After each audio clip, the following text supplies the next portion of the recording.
Today is Monday, January 11th, 2021. Coming up on Unfiltered, the House has released its resolution to impeach Donald Trump a second time, charging him with incitement insurrection. We'll talk with Congressman Al Green and Benny Thompson, who chaired the Committee on Homeland Security. Right, terrorists say they're not done yet, threatening more attacks leading Inauguration Day. Terrorism expert Malcolm will join us. Also, problems when it comes to domestic terrorists. They are on no-fly list, being arrested at airports. All whining and complaining. We have some of the videos to actually show you. Also, notably filed against the Colorado police officer who held black children at gunpoint. Criminal justice organizations are calling for reforms to address systemic racism. The St. Louis, Missouri Police Department in Arkansas is one of the only states that doesn't have hate crime legislation. Republicans want to keep it that way. Civil rights professional Bob Woodson, a conservative, is here to talk a new book that addresses poverty in America. And you're self-motivated to get mentally and physically. Don't be so concerned about having all the best abs. Our health expert will talk about how important is it to be as healthy as you can, mind, body, and spirit. Folks, it is time to bring on Roland Martin Unfiltered. Let's go. He's got it. Whatever the biz, he's on it. Whatever it is, he's got the scoop, the fact, the find. And when it breaks, he's right on time and it's rolling. Best believe he's knowing. Putting it down from sports to news to politics. With entertainment just for kicks, he's rolling. It's on go, roll, y'all. It's Roland Martin, yeah.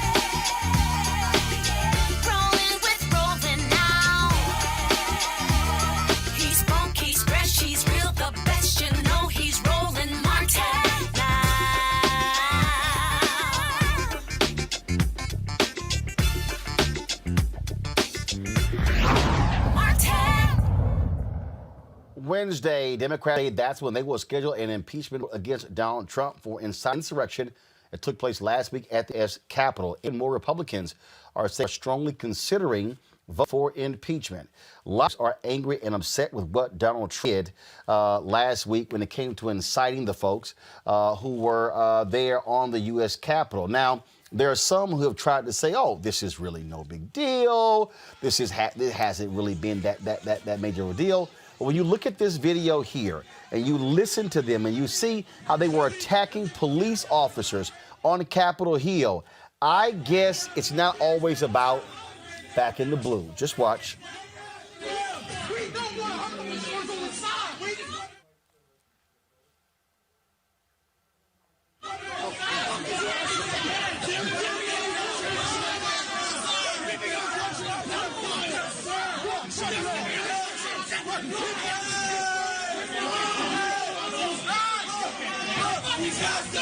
These guys ain't the ones that fuck the blue!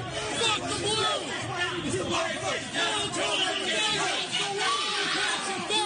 We want you to go home. I'm recording, and there's so many people. It's just, they're going to push their way up here. Bro, I see people out there get hurt. I don't want to see you get hurt. We will make a path dead ass. Like, we don't want. That's what I'm saying. We'll make a path, bro. Please, just let us make a path. Just let us make a path. When the whole country hates, I want you to go home. This is a video here of Ashley Babbitt, the woman who was shot and killed. You're going to see her momentarily.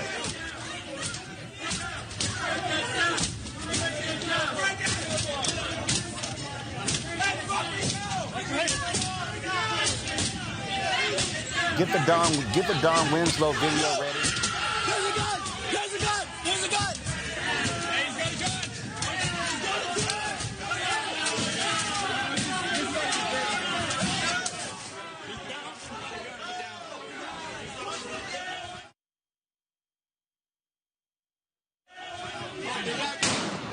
Sound like a Shots fired! Shots fired!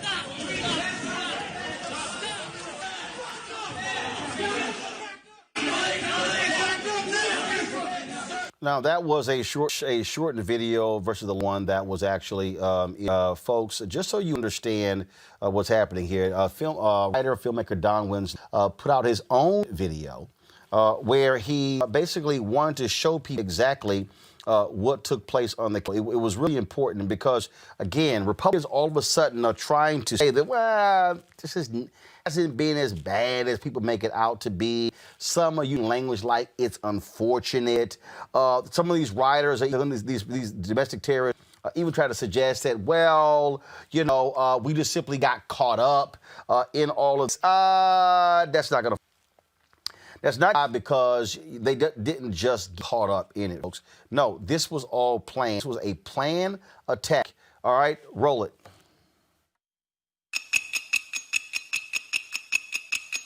We will not go quietly into the night.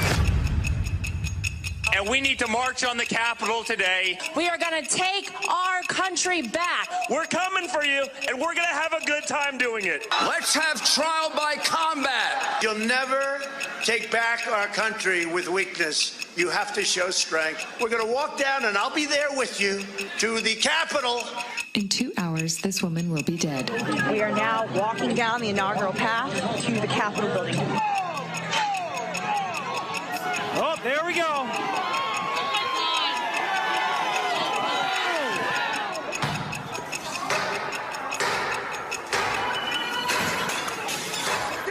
The U.S. Capitol has been breached. ACAB. 5 minutes since Capitol breach.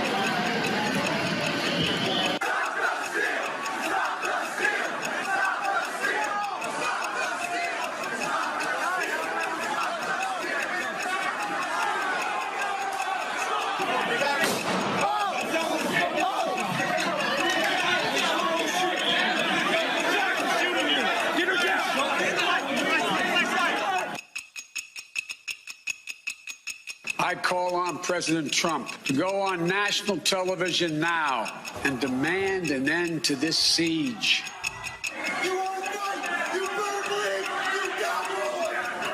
At least one improvised explosive device has been found on the grounds of the U.S. Capitol. Repeatedly being told by the National Guard at the national level that we did not have authorization. We love you. You're very special.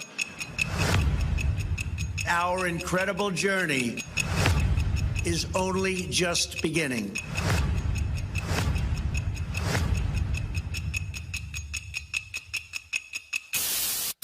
So Republicans are all of a sudden talking about, can't we just get along? Can't we just be focused on the future? Can we be focused on healing America? No, there cannot be healing until there is reckoning. Joining us right now is Congressman Al Green of Houston. Congressman Green, you were one of the very first people who called for Donald Trump to initially be impeached. There were a lot of Democrats who said you were wrong for doing that. Eventually, he was indeed impeached. He was not convicted by the United States Senate. Now we see what happens when people play games, when they don't take tweets seriously, when they don't take his threats seriously. This is the result of people, especially a lot of Republicans, but even some Democrats, for playing games and saying, it really wasn't that big of a deal. Just let him say what he wants to say. Nothing's going to happen. Yes, thank you for having me on, Roland. I greatly appreciate it. You're eminently correct. There were persons who were saying, oh, that's just Donald. Let Donald be Donald. No harm, no foul. But the president was consistently weaponizing hate. And he did it in all of its invidious forms. He did it with anti-Semitism, racism, xenophobia, Islamophobia, homophobia, all of these very insidious phobias. The president, while he was doing all of this, we were, unfortunately, not taking it seriously enough. But having lived in the segregated South, I'm a son of the segregated South, I know what hate sounds like. I know what it smells like. I was forced to go to the back door and go into those filthy waiting rooms. I know what it looks like. I've seen the anger on the faces of people who were chasing me for no reason at all. I know what it looks like. So when this started, it became very apparent to me that there would be a day of reckoning. And that day of reckoning was January 6th. Unfortunately, some people have lost their lives, and I regret that. Unfortunately, our democracy was assaulted in a way that we've not seen in my lifetime. And unfortunately, there was a takeover on live television of the Capitol of the United States of America. Gil Scott-Heron said, you know, the revolution will not be televised. Well, the insurrection was. We saw in living color on television an insurrection that ended with the Capitol being taken over. Thank God we were able to reclaim it quickly and continue our business. The thing here that is amazing to me is that, and we showed the video, folks, if y'all can show that again, of them using an American flag to viciously beat a police officer. Another police officer died as a result of being beaten by these folks. The previous video we showed of them trying to tear down the door to get to the speaker's lobby. I mean, for any of these people to assert that this just sort of got out of hand. Capitol police officers, black Capitol police officers, talked to BuzzFeed and said they were called the N-word. The people there had radios. Yeah, they said this was an orchestrated, organized attempt to lead a coup d'etat in this country. Congressman Tim Ryan is saying 2 Capitol police officers have been suspended. One has been arrested, one for taking a selfie, another one for putting on a MAGA cap and ushering people into the Capitol.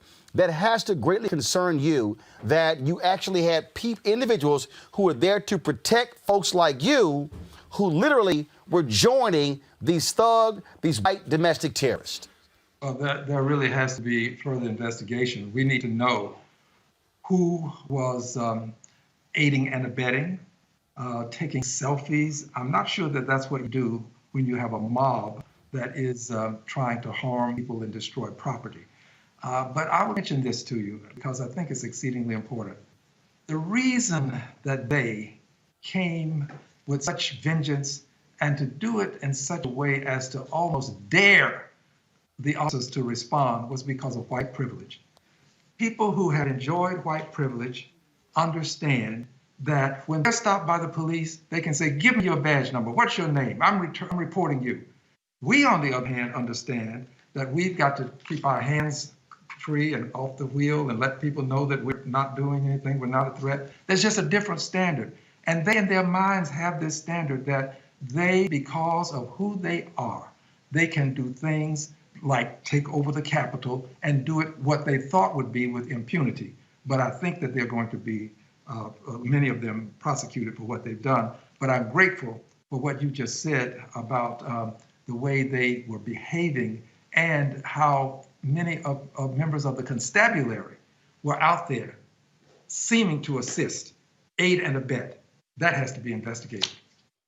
The other thing is this here. Your Republican colleagues all of a sudden, oh, we need to have healing. These actions, impeaching Donald Trump again, Democrats, that's divisive. Removing him from Twitter, that's divisive. All you're going to do is further inflame his supporters. Y'all, show the video again. What the hell? I mean, these people, this further inflame? I'm sorry, that's inflame. That's let me look at the menacing walk. Look at how they behaved. So what the hell do we have to lose? Because they've already shown how thuggish they are. The FBI is, I mean, look at this. They were dragging away barricades that were there. They were hell-bent on storming this Capitol and said barricades be damned. Also, the FBI is now warning that these people are saying they're going to march on state capitals, armed marches. These folks are nuts. They are white domestic terrorists. And I'm sorry, I don't want to hear a damn thing from any Republican about how Democrats are not going far enough. Well, 2 points. The first is I completely agree. It was madness. And the second is you and I know that there's something called I'm in fear of my life. And I had to defend myself, even when certain people are running away. What happened to fear for life? If not yours, others. What happened to that? Now, a good many of the officers, I have to compliment them for what they did. But those people, it was very clear that they had intentionality associated with harm the physicality of people. It was very clear when you start throwing the barriers away the way they did and approaching them in an aggressive fashion with various things in your hands. There was a noose, by the way, out there on a gallows. Persons had on shirts that were indicating that they were anti-Semitic. These are the kinds of things that they, unfortunately for all of us, can get away with because of white privilege.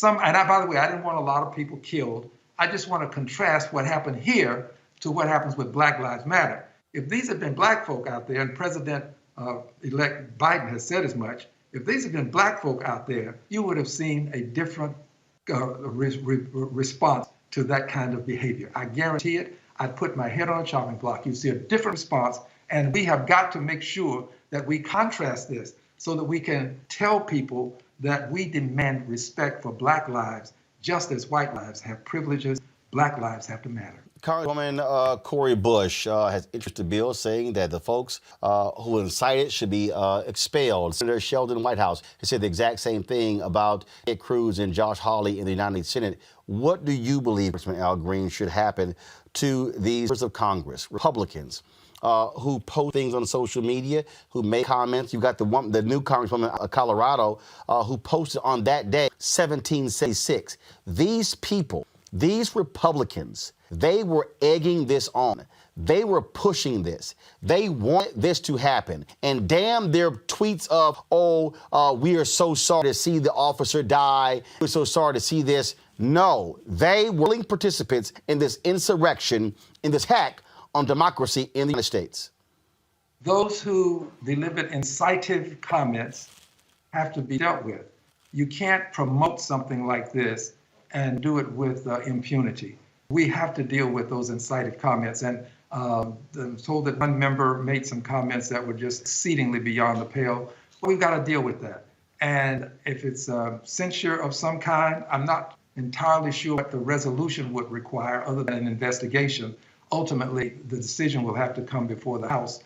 You might recall we've had persons censured for other things who said things on the floor of the House, and they were not nearly to the extent of being envious and insidious as what's been said at this rally, or pardon me, this act of domestic terrorism, insurrection, if you will. So I think that there has to be a penalty, and it has to exceed what we say on the floor of the House when we're penalized. Congressman Al Green, Congressman B. Thompson was supposed to be with us, but apparently there's an immediate Democratic call, so you probably want to jump on that call. We certainly appreciate you joining us. Always good to have my Al brother on the show.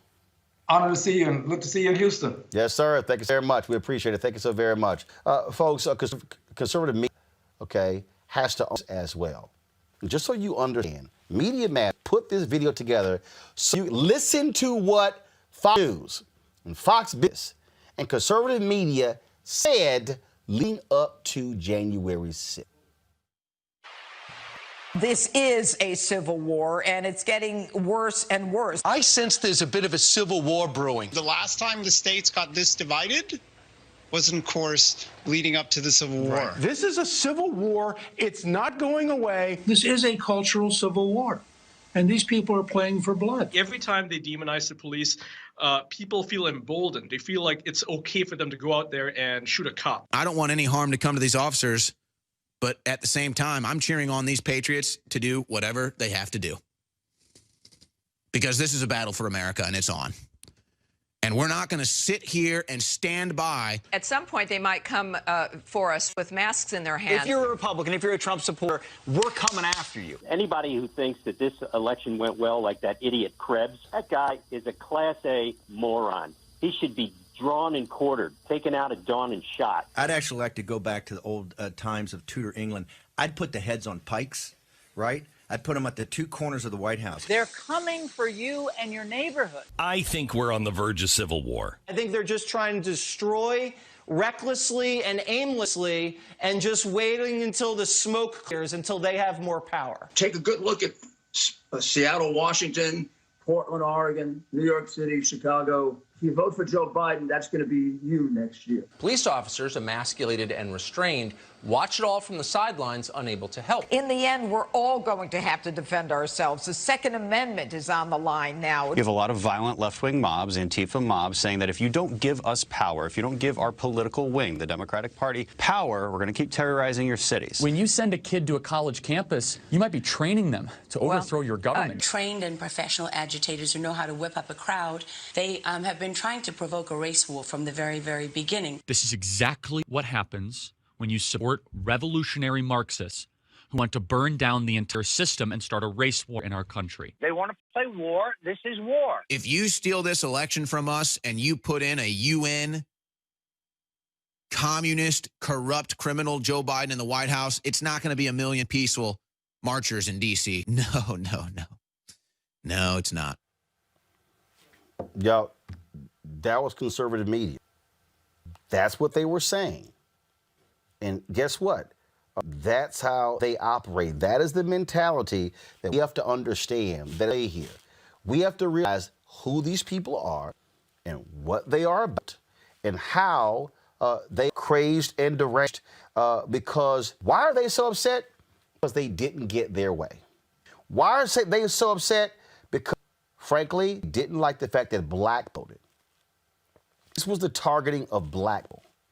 This was the targeting of black people who voted in Atlanta, Philadelphia, Milwaukee, Detroit. That's who they targeted over and over and over.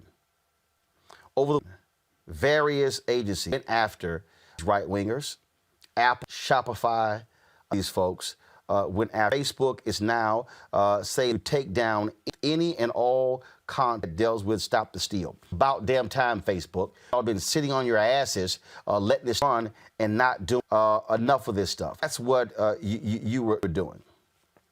So you also have, and I'm for the post right here, where Cumulus Radio told point blank, has told a couple of their personalities, you cannot continue conspiracy on happens when all of a sudden, and real clear, Cumulus, why in the hell you did before the election? So y'all are only doing this now because you don't want to be held liable because of the riot, because of the insurrection, because of the attempted coup d'etat. That's the real deal. Not only that, all of these corporations, AT&T, Dow, Hallmark, it's a whole list. Now they're announcing we are not going to give any donations to any of the Republicans who voted not to seat the electors. Oh, so y'all have supported these Republicans to the tune of millions of dollars. And all of a sudden, because of the white domestic terrorists, you don't want to candidates. Now, so what they're saying, what Facebook is saying, what AT&T and Dow, and I can go on and on and on, what they're all saying is we fully and readily accepted everything else. Everything else that we accept, it was fine with us. We're going to keep shelling the cash.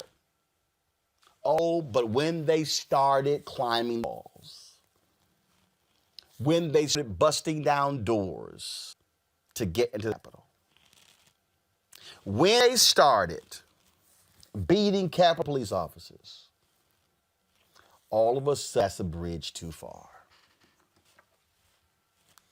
Excuse me, I don't give out any gold stars for folks to do what they should have been doing.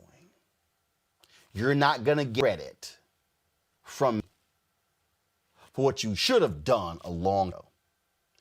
I'm Dr. Avis Jones DeWeaver, political analyst, Alpha Santiago Ali, PhD, former senior advisor for environmental justice, EPA, Teresa Lundy, principal, founder, TML Communications. Teresa, I'll share with you. As somebody who deals with publicity, who deals with crisis management, all of these companies, Teresa, they're scrambling. They're scrambling because they don't want to get called out. And sure, all of these media, all of these companies, again, Amazon Web Services and Apple, Google Play, and Shopify, all of these companies who we're not going to sell your merchandise, you can't host it on here, we're not going to process credit cards. The hate existed before Wednesday, January 6th. They really are responding to 81 million who voted for Biden, targeting them. That's why they're all scrambling right now. Do what's right, Teresa. Absolutely. You know what? I am glad that corporations are actually doing their just due. But again, it is a little bit late to the party, because when it was talking about Black Lives Matters and the protests that we were doing as we were fighting for our own civil rights peacefully, might add, I think the urgency of social media platforms and some of the conservative talks happening with anchors, it almost like divided some of the notion that it was up to them to kind of make a decision what they wanted to do to either keep our voice alive or to just ignore it. And I think corporations are seeing that far too often that we were being ignored, that the 81 million people that was for Joe Biden are now about to be in the position where they are calling out these corporations, they're calling out these social media apps, and now everybody's in crisis management mode and want to put out their statements. But I think it's still too far, it's too late. But I'm happy it's happening, but I want to know for how long. So how many, more companies are going to, find out what they can do to kind of stay in the midst of the conversation. But it's just really noticeable of this time right now, this action is what they decided to cut ties with. The thing here, Mustafa, again, I go back to these whiny-ass Republicans.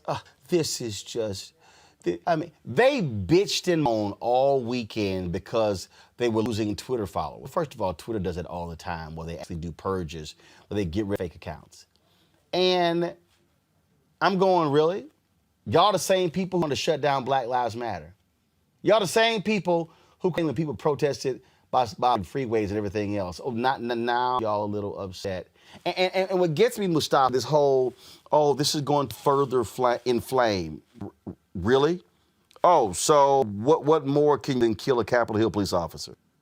What more can you do where you attack members of the media, steal their equipment? I was talking to one of our folks, Associated Press, they actually poured water into their equipment, destroying their cameras, video cameras, still cameras, live streaming equipment. These people are terrorists. They are terrorists, and they must be treated like terrorists. And I cannot imagine 8,000 to 10,000 Muslims descending on Capitol Hill, and folks just let them walk in and let them walk out, and it's no big deal. It's amazing the complicity that has gone on over the last 4 years, because that's really what we're focusing on. We know it's been going on long before then. And you hit it on the head. Everybody knows my name is Mustafa. I worked at Capitol Hill for 2 years. And there are times I've walked into meetings or walked through, doors where the guards were, whether at the White House or on Capitol Hill, and have to go through additional screening. So we all know that if it's black and brown folks of a different faith, that there's a different set of challenges that we actually face. It's interesting that Donald Trump and the domestic terrorists, these rioters, were able to accomplish what China wasn't able to accomplish, what Japan wasn't able to accomplish, what Russia or Germany was not able to accomplish. We had individuals who are able to make it and then take over for whatever amount of time, one of our bastions of democracy. And for folks not to be concerned with that really speaks to, privilege that comes with white supremacy. And feeling that I can do whatever I want to do. And I'm so glad that you called out the fact of what the root causes are of why these folks reacted the way they did. When they saw a black man being elected to the Senate from Georgia and a Jewish man being elected to the Senate of Georgia, then when they saw all these black folks across the country voting, they said, well, wait a minute now. This vote is not supposed to be for everyone.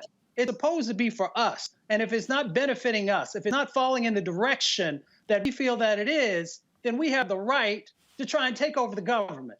And don't folks just actually call us out for what it is.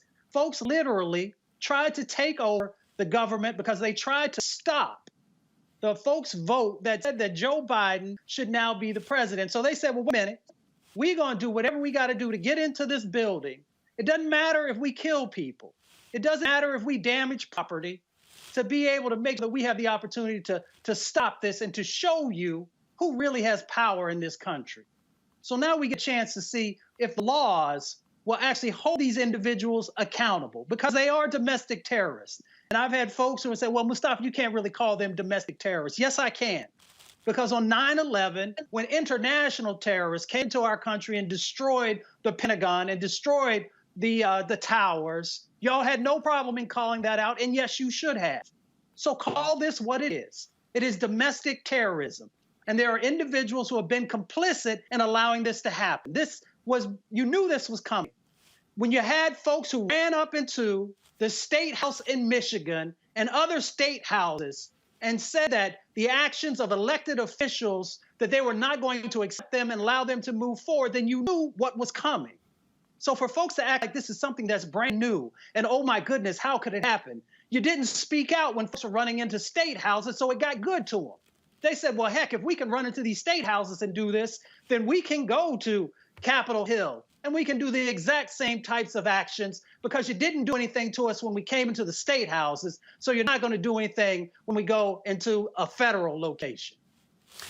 Avis Media was complicit in this, not just the Fox News personality and others who were pushing Stop the Steal.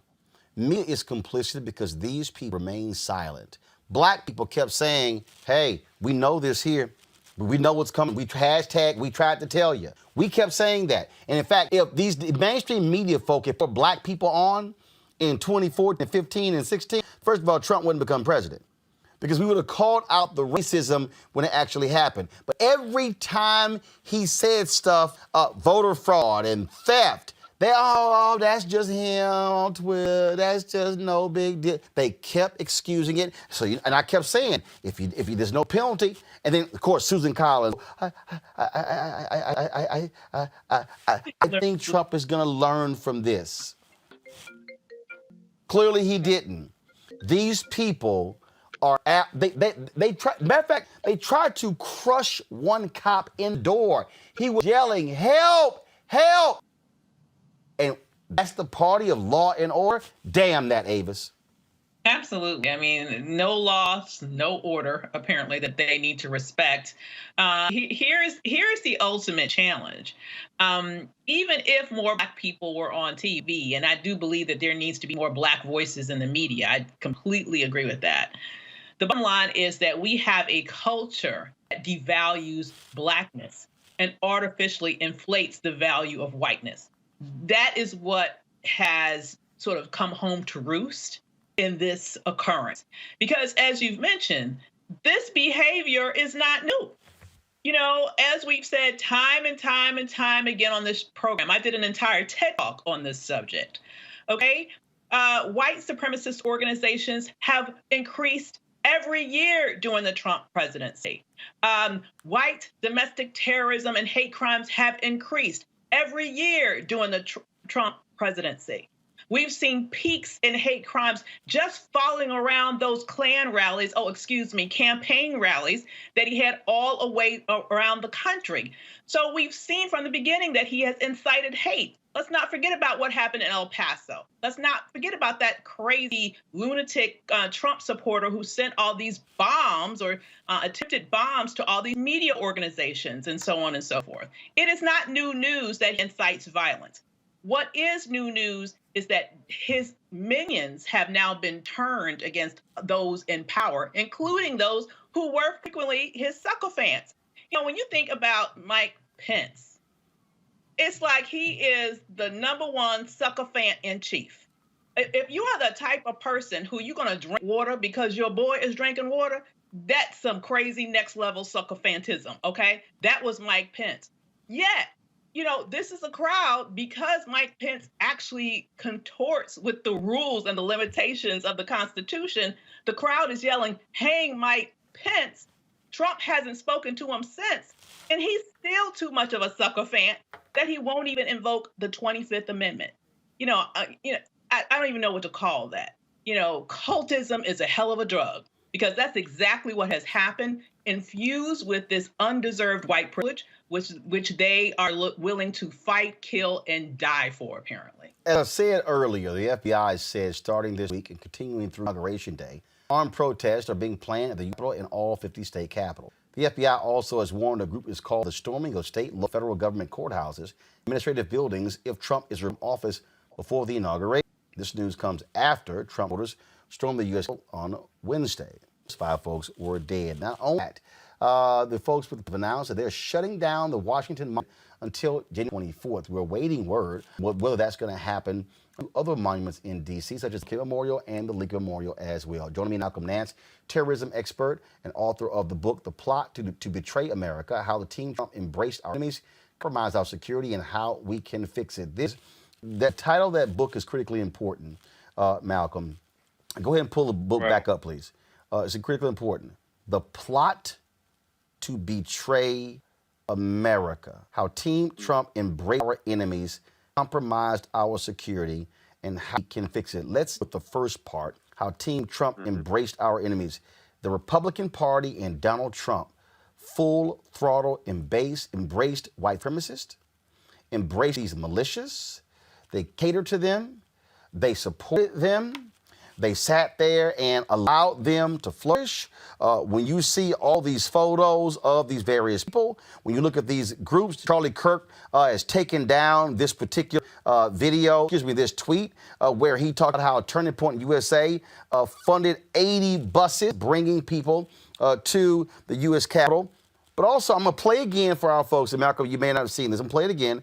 This is what I said on February 21st, 2016, on ABC This Week. Listen to the Republican at the end. They invited evil in, and now evil is taking over.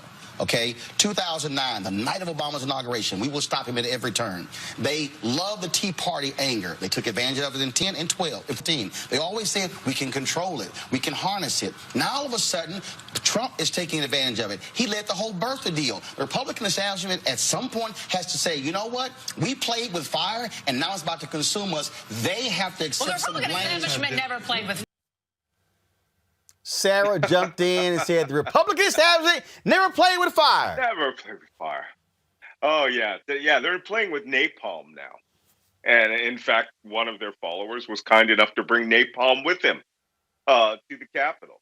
You know, Roland, as unfortunate a title as my last book is, you really don't want to know what my next book's called, because I started writing it 4 months ago, and the subtitle was The Fanatics, Terrorists, Militias, and Deranged Ideology of the Coming Trump Insurgency. I have to change it now. The insurgency is here. It has moved away from being what we saw was a gathering storm. And Donald Trump pushed these people first into insurrection and sedition, because we hear all the seditious talk from his supporters. It was considered the rhetoric of Trump, the flower of the way that he speaks, to talk in terms of putting the government out, and only Donald Trump is representative of the government.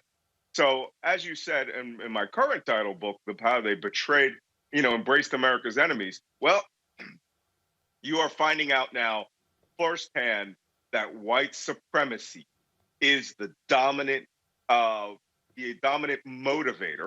for Donald Trump's supporters.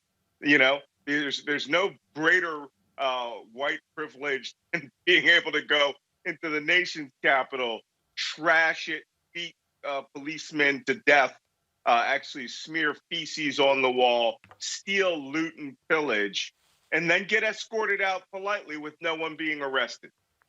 So that's where we are. But now we are entering a new phase of confrontation in American history, a very old foe, and what is now building up into an Iraq-like insurgency. And many of these people are going to embrace real terrorism, and they think that they're all bit players in a new version of that insurgent group, the Wolverines, in the American occupation fantasy where all liberals are communists. This is the thing that people need to understand. When the President of the United States takes the oath of office, when members of Congress take the oath of office, this is what they have to repeat. I do solemnly swear or affirm that I will faithfully execute the office of President of the United States and will, to the best of my ability, preserve, protect, and defend the Constitution of the United States. And it's that last, from all enemies, foreign or domestic. That was put there because we've always had domestic terrorists, people who are white in America who've wanted to overthrow governments. It's very true. We've always had domestic enemies in this country, and it came to a fruition in 1860. But what we're seeing is really, if you were to categorize it, this would be 1862.0 or 1.75. We never dealt with the demons of the Civil War. In fact, the reconciliation afterwards was rather good. The Reconstruction really benefited them. And what we have is people who are more than willing to bring not just the Confederate flag into the U.S. Capitol. I just want to point something out to you. Next time you watch video of that rally, there are 10-1 Trump flag versus American flags. Right. And that. At one point, they took the American flag down and raised the Trump flag. Raised the Trump flag. That's correct. So you're looking at the core of their ideology. This is the most rabid cult of personality in American history. And I'd say that unreservedly, because the Civil War, they at least tried to use a constitutional basis for their rebellion, and people actually split along the ideological lines of, states' rights. States' right to keep black people as property and make them free money. So now what you have is a completely different animal.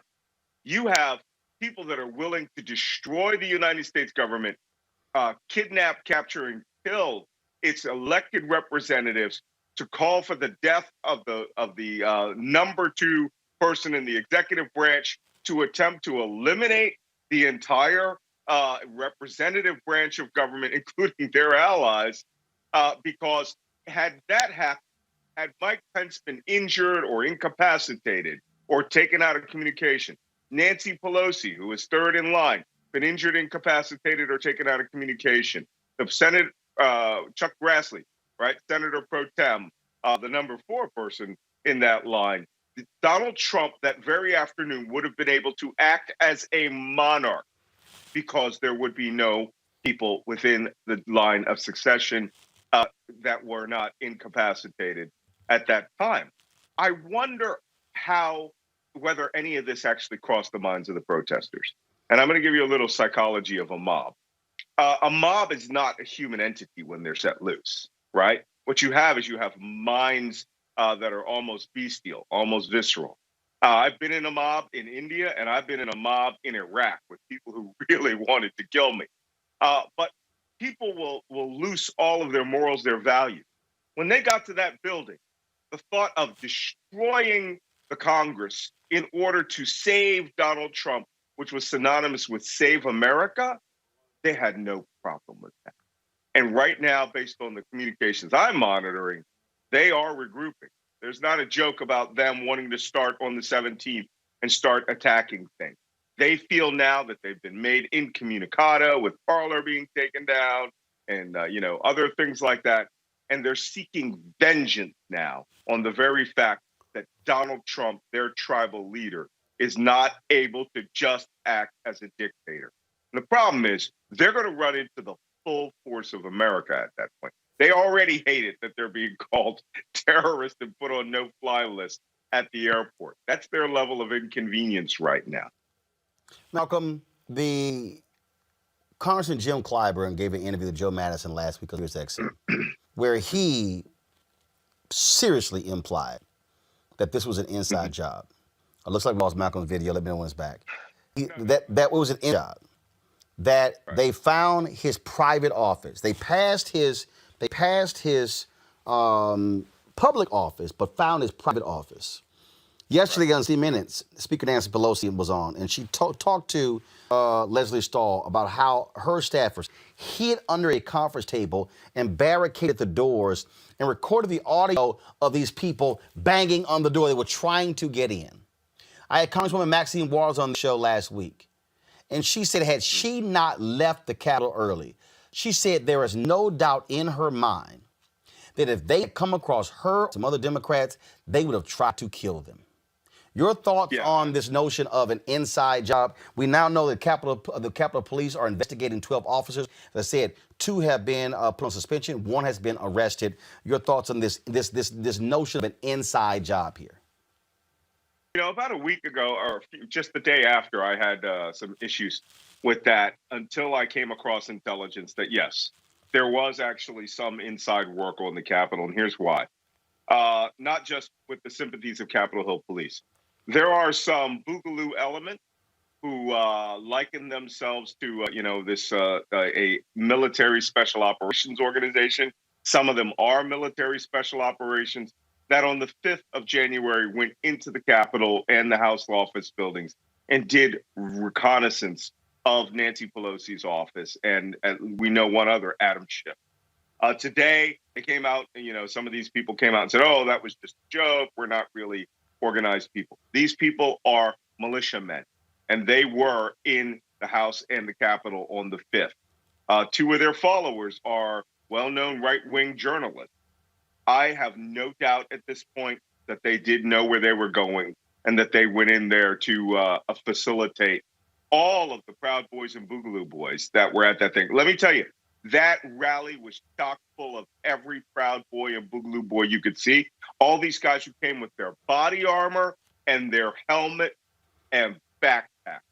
Everyone that we saw at Charlottesville was there. Every right-wing personality that was there. All the Twitter and internet influencers who were Proud Boys and Boogaloo Boys, and oh my God, the Oath Keeper, 3%ers, all were there in battle gear.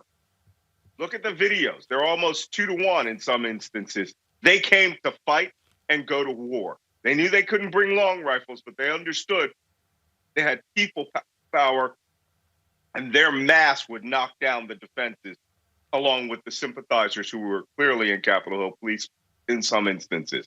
A lot of officers, I noticed towards the end, when they had penetrated the building, were stepping aside as if they had received radio communications to let them come in. I've been in that building. I've never seen anyone open the door and step off to the side. Black officers, Hispanic officers. Nobody. Someone communicated to them not to do anything.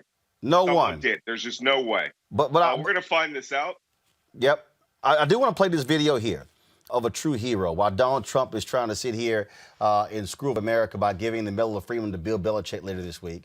Eugene Goodman should get it. And I want people to watch this video. It's a 38-second video. Eugene Goodman, this brother, Capitol Hill police officer. But I want y'all to see what he did. Eugene Goodman literally saved the lives of United States senators. Folks, watch the video, and I'm going to replay it, and I want to definitely get Malcolm's thoughts on this. Folks, watch this here. Second floor.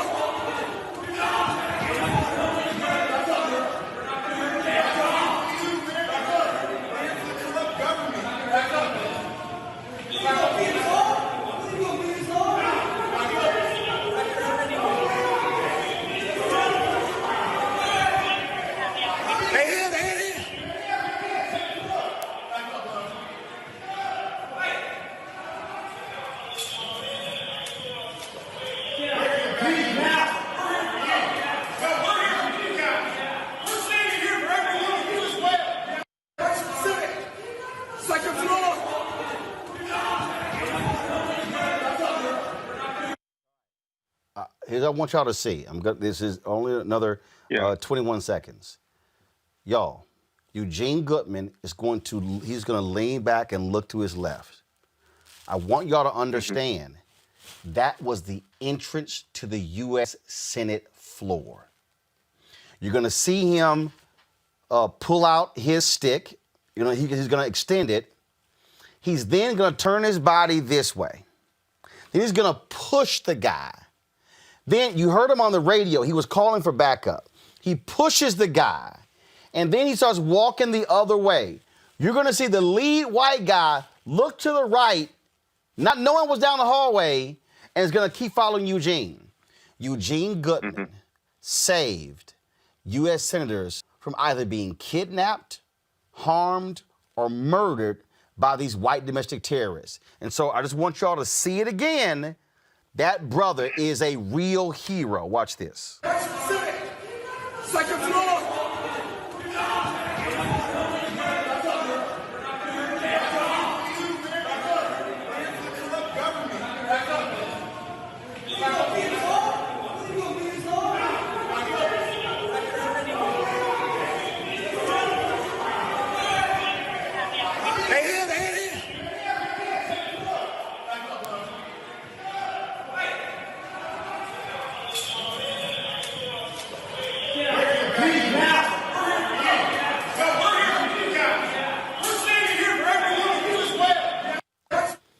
Malcolm, I've got some idiots on YouTube, and it really pisses me off when people don't understand what in the hell is going on. I got Elijah James, a black man with a gun running from people. How heroic. And then somebody else says, Juanda Weathers, he should have shot his ass. No, if y'all pay any attention, there were literally more people than bullets he had. And what his whole job was to ensure that he doesn't get hurt. They don't attack the senators, so he leads them away from the Senate and walks them right into the hands of 3 other cops. Now, and you see at the end there how Eugene does. Watch right here, y'all. Watch the other cops when Eugene's like, I got help, backing up, I'm good. What y'all want to do now? That's smart policing, Malcolm. Go right ahead. Yeah, when I first saw that video, I was confused by it, right? I said, there's something going on here because it doesn't look procedurally correct. And if you watch the video carefully, you see he actually puts his body in the doorway of the Senate. And that's when he actually takes out his baton, pushes back, and then leads them up that other set of steps, calls that he's going to the second floor, and meets them with another, 10 officers or so. So I think for a moment there, his last thought was, hey, I got to get these guys completely away from them by creating that confrontation. He did that with his life. Look, there were as many as 8,000 people attacking that building. That's the estimates I'm seeing right now. Right. And there were probably as many as 2,000 inside, spreading throughout the building. That he could actually 2,000 lead that inside, only 500 Capitol Police officers who were on duty. Yeah, but that's amongst the entire campus right, of right. Capitol Hill. All office buildings. There may have been 100, 150 inside the building in its entirety. And this is there's going to be a lot of discussion about this. I'm going to be on Capitol Hill Wednesday talking to members about this and their security. This is an anathema, everything that we're seeing here. And it's all down to one man who knew that this was going on. He was watching from his room, eating McDonald's, reveling in the fact that he thought he was about to be installed as Duce, right, as the leader of the new American fascist state. Yep. Thank God, calmer heads and cooler minds prevailed. Because I got to tell you, other than that one person who was shot leading into the Speaker's Hall, that was a private security detail. That's a bodyguard who had orders to secure that hallway, life and death, because it led to everyone inside the House of Representatives. It actually broke the assault in the building, but we couldn't have their version of Concord, right? Because that's exactly what they were calling it. They all heard, this is the shot heard around the world. They wanted a Boston massacre, and then they would have set fire to the building. And here's the deal, Malcolm. We played the video earlier. The reality is they had barricades there. They had 4 or 5 officers standing in front. These people are hell-bent on getting in. And then when she tried to climb through that window, they were warning them. And it's on the audio. They've got guns. They were trying to tell you. And there was a strike team that was on the way. Bottom line is here. The strike team didn't get there fast enough. So when that woman, Babbitt, whatever her name is, that military veteran, when she tried to come through that window, my man fired a shot, hit her right in the neck, boom, put her down, and they all backed the hell up. And literally 10 seconds later, when the strike team came up the steps, he had no choice because if she got in, he knew another 100 were coming through that window. Let me explain something here really quickly before we end. Then I want you to picture this. The Vice President of the United States, the Vice President-elect of the United States, the Speaker of the House of Representatives, the Majority Whip at that time, Jim Clyburn, and a couple of others, their personal security details, the Secret Service and the U.S. Capitol Hill Police security details who are seconded to Secret Service, they were all weapons out in a 360-degree defensive circle, moving their protectees. I don't think that's happened since Ronald Reagan was shot. Right. That is what we call a national security emergency. A national security emergency. Why, on their radio call, did all the Marines at the 8th and I Barracks not assemble with their armor and weapons and run to the Capitol? Why wasn't an all federal officers alert put out by the Secret Service Emergency Operations Center that the Vice President was in extremis, weapons out? That's how bad it is. And the entire system collapsed for one reason. Donald Trump's people were doing this. There you go. Any other circumstance, they would have been mowed down. There you go. Gatling gun from the counter-assault vehicle. There you go. Absolutely. You would have had folks mobilized from the FBI headquarters, and they would have been on Capitol Hill in 5 minutes. If a car wasn't available, they would have ran down Pennsylvania Avenue in full gear with weapons. All guns in the city. If there had been a terrorist attack on Mike Pence, every firearm in the city, every law enforcement in the city would have responded. Or if that was a group that wasn't all white.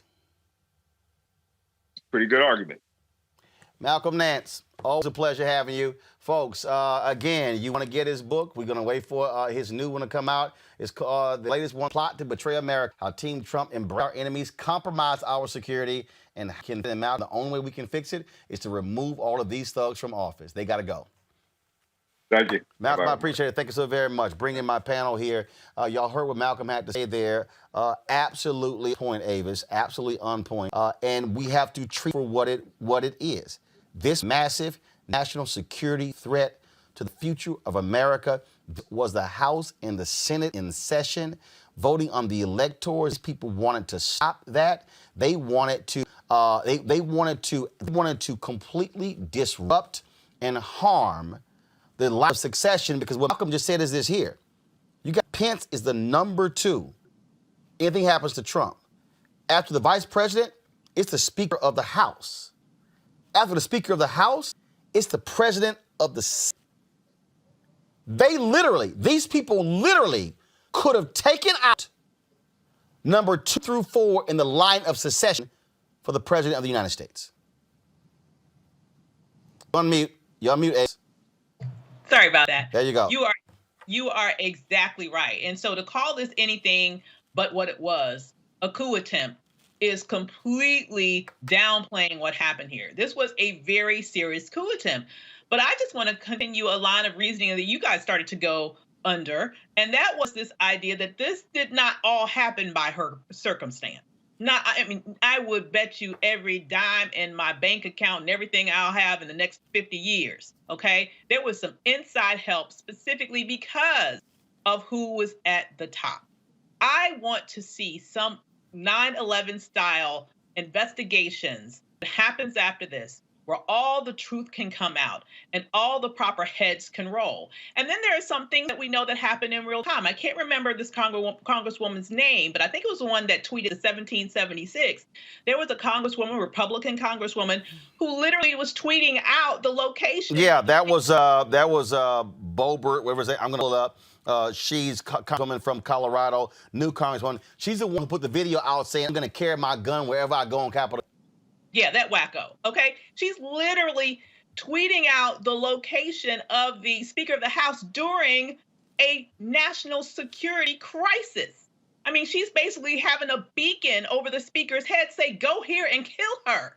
You know, these people, not only Trump, but these co-conspirators in Congress each need to be expelled and brought up on charges. This thing is way bigger and way deeper than we think. It includes legislators. It includes, I believe, people who have infiltrated the Capitol Police and other law enforcement agencies. Because why, for example, did the Department of Defense keep saying no in terms of the request from the governor of Maryland and from Mayor Bowser in terms of releasing the National Guards? There is a lot of collusion that went into creating the national security crisis that we faced last week, specifically as it relates to the coup attempt to try to install this fascist as president for a second term. This is the tweets here. Lauren Boebert.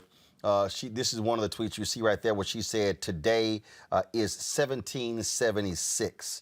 And later she tweeted, we were locked in the house. Then she tweeted, third please. She then tweeted, the speaker has been moved from the chambers. Mustafa, she's literally telling the world where the Speaker of the House is when the House is under assault. I mean, we all know what has gone on, and the question is, are you going to hold these people accountable? You know, when anybody else breaks the law on a basic level, not talking about overthrowing a government, you know, folks come hard and heavy on many individuals, especially if they're black or brown. So the question really is, are you going to hold people accountable? Are you going to arrest people? Are you going to convict people? And it doesn't matter if you work on Capitol Hill as an elected official or if you were one of the folks who was, you know, doing these terrorist activities. You have to send a very clear message that any of this type of behavior is unacceptable and will be fully prosecuted. And until you're willing to do that, you're just continuing to allow these types of things to find fertile ground because folks is like, well, they're not that serious. I got a slap on the hand. A slap on the hand is not going to change most people's behavior. So we are now at this moment where we have to make some decisions if the country is serious about the 21st century nation. And that means that you cannot accept anyone who's going to try and overthrow your government, anyone who's going to put elected officials in danger. So we'll see what happens. Teresa. Yeah, these people aren't going away overnight. So I am looking forward to seeing what the Biden administration actually does in order to provide justice for those who obviously didn't get it, right? So the protesters didn't get it. I know we didn't get it as much as, we were also protesting for our civil rights and our liberties. But people died in this insurgent and the takeover of the Capitol. So, I mean, it does come down to accountability. But I also think it comes down to true law, really law and order when it comes to like what the rules should be for everyone, not just for a specific group. Look, bottom line is this here. Every single person who incited this should simply be removed from office. Every single one. I don't care if they're a U.S. senator. I don't care if they are if they are a member of the House. Gotta go. And this is where you got to have people of courage speak out. And very few white evangelicals have said something about this. Very few of them. But one of them is with the Southern Baptist Convention. And he did this here. And it's ticked off a whole lot of these writers. They're not too particularly happy with Russell Moore with the Southern Baptist Convention. This is he posted, and I got to read this here. He said, "You will hear people saying that for the sake of unity, we should quiet things away. God forbid. The unity cannot come with a lack. The police do not have to ignore these mobs. The Congress does not have the option to ignore their constitutional obligations on high crimes and misdemeanors. The President and the cabinet cannot put aside questions, their responsibilities for fears. To hope all would quietly go away and resolve is to incite terrorists and is to do what the Bible forbids, to justify the wicked and to condemn the righteous." Proverbs 17:15. Unity demands accountability. Demands accountability. Without such, all we are left with is lawlessness to more lawlessness. Romans 6:9. You have to agree with me. I might be wrong. I don't speak for anyone else, only myself. But you deserve to hear me what I honestly think. If I were the president, I would resign. If I were the vice president, I would assemble the accordance 25th Amendment. If I were a vote to impeach a United States senator, to convict. And I would be willing to lose my seat. As a matter of fact, I am willing, if necessary, to lose this seat.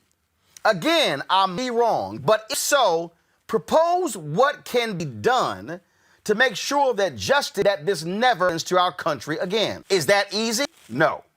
Will people who are a closet liberal? Yes. In psychological warfare, conduct endless investigations against you? Maybe. Will people send threats to kill you and your family, your reputation and ministry? Perhaps. You survive all. Trust me. Mustafa, he is the head of the Ethics and Religious Liberty Commission for the Southern Baptist Convention. A white conservative evangelical who has spoken a level of truth that you have not heard from Paul, that you have not heard from Franklin Graham, that you have not heard from Tony Perkins, that you have not heard from Robert Jeffers, that you have not heard from Ralph Reed, that you have not heard from any of these white conservative evangelicals who are the biggest supporters of Donald Trump. Dr. King said, "He who passively accepts evil is as much involved in it as he who helps to perpetuate it." It's really that simple. We've had a whole lot of people who have passively accepted the evils that Donald Trump has done. And many of them, unfortunately, have come from those who say they come from a religious background. They've been co-signing on all these types of actions, locking kids up in cages, all these things that we've seen around peaceful protesters, outside of the White House and them being attacked so that you could take and have a photo op. and all the voter suppression and a number of other things that have gone on. And this is just the culmination of this. In this moment is the culmination of all of these evils that Donald Trump has done, and those who have supported him, either in their silence or in their complicity.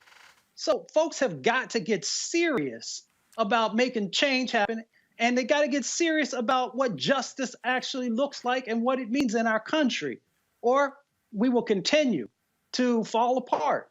And we're at that moment now. Folks don't want to have real conversations about this.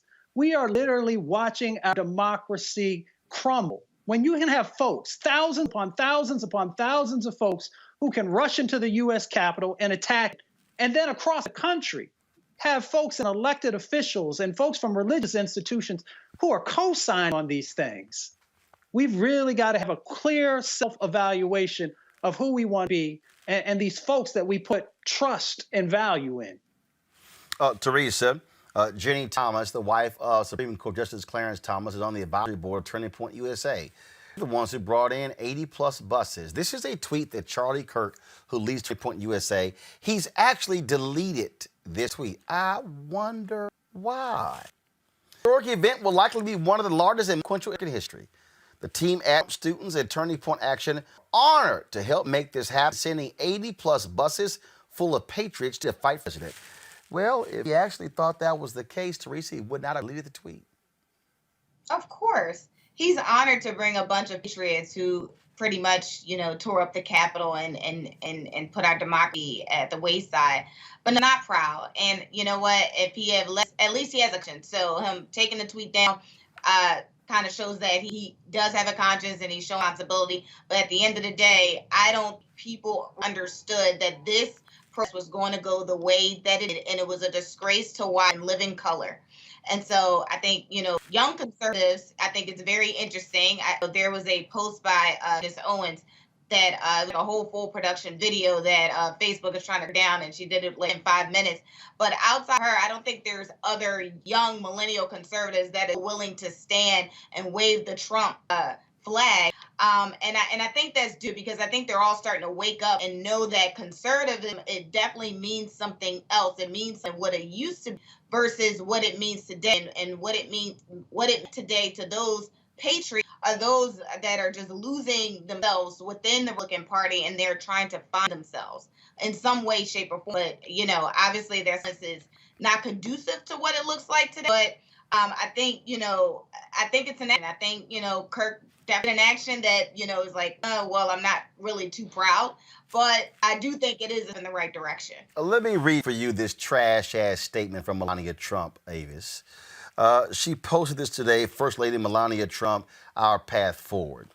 So a whole bunch of blah, blah, blah, blah, blah, blah, but he was interesting. Most recently, my heart goes out to Air Force veteran Ashley, Benjamin Phillips, Kevin Borland, and Brian Sick and Howard Liebengood. Brian was the one who was beaten to death. Howard Liebengood after this. Here's what's quite here, Avis. Shames first. Mm-hmm. Not the Capitol Hill police officer who beat and killed. But here is the thing that I'm also just curious about. She writes, I am disappointed and disheartened this week. I find it shameful that surrounding these tragic events there have been salacious gossip, warranted personal and false misleading accusations on me from people that have an agenda. This time is solely our country, citizens, it's personal gain. Oh, is now the victim. Not the members, not the staffers who were scared to death, but poor Melania is now the victim. I cannot wait for these trash-ass grifters to be thrown out of the White House. All of them. He is trash ass. So is Melania. So is Donald Trump Jr. and Erica Trump and Laura Leah Trump and Yvonne Trump. All of them. They are despicable people, and I cannot wait till we have to fumigate the White House from the evil residue that they have allowed to and build up over the last 4 years. Yeah, I mean, from evil residue as well as from the COVID. Let's not forget the super spreader place. But, nobody gives a damn about Melania. Say anything about Melania. I don't really care. Do you? I don't.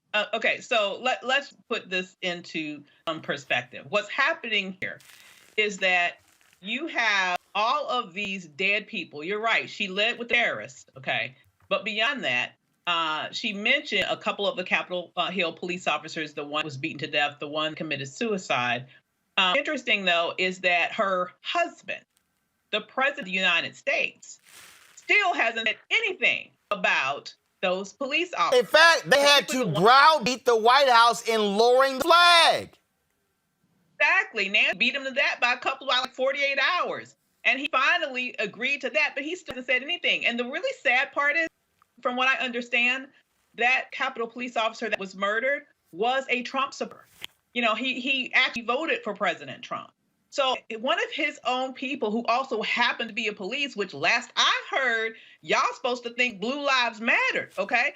So I think it's so interesting that, you know, this person who actually supported you and was killed by other supporters of you is someone who you won't even get respect of even acknowledging his murder.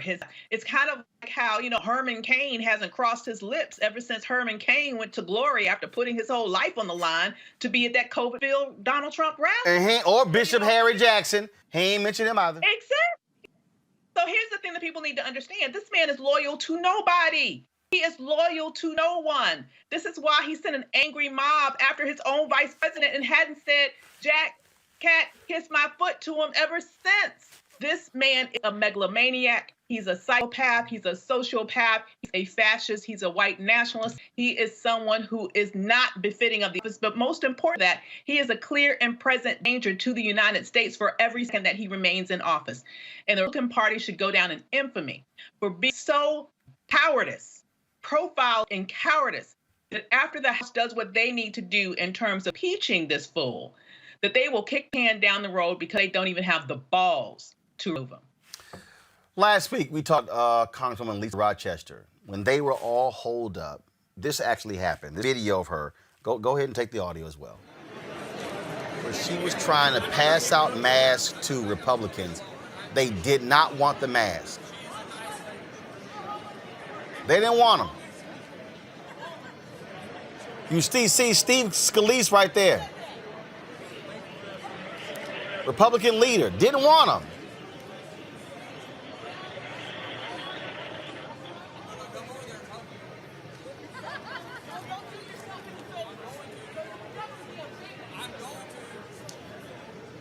Well, guess what, folks? Congresswoman Bonnie Watson Coleman of New Jersey, who has survived cancer, says she tested positive after sheltering in place with lawmakers in that very room at the U.S. Capitol. Representative Coleman, as I said, survivor who is serving her Congress. In a statement issued by her office, Coleman says she's experienced cold-like symptoms, but in good spirits. This, folks, I'm talking about. Here they are in an enclosed environment. These dumbass Republicans refuse to put a mask, and here a black member of Congress. More people have died from COVID than anybody else. Of the medical workers who have COVID, 27% are black. And these fools would put a mask on, and now she has COVID because these asses refuse to wear a damn mask, Mustafa. You know, when the COVID first started, I wrote this piece on the laws that exist when someone knows that they have a disease, a sexually transmitted disease, HIV, or if you had Hep C or a couple of the others, and then you knowingly expose somebody to that. There are laws on the books across the country where you can get a fine, you get arrested, a number of different things. And because we weren't serious holding people accountable, this stuff continued to grow. And we continue to plus this scenario out where folks are willing to sacrifice you. You know, folks, if they will sacrifice themselves, there's still a conversation there because they are connected to the greater. But, you know, when folks are willing to sacrifice you, then for me, that's a problem. And I have a real problem because we will not hold people accountable in this COVID-19 moment, even with all the information that we have on, how contagious it is. We know how you get, we know how to protect yourself from it, but we still won't do the right things. So, I mean, until we're really serious about holding people accountable, then we're folks like Congresswoman Watson Coleman and others who have to end up paying the price for other people's lack of humanity.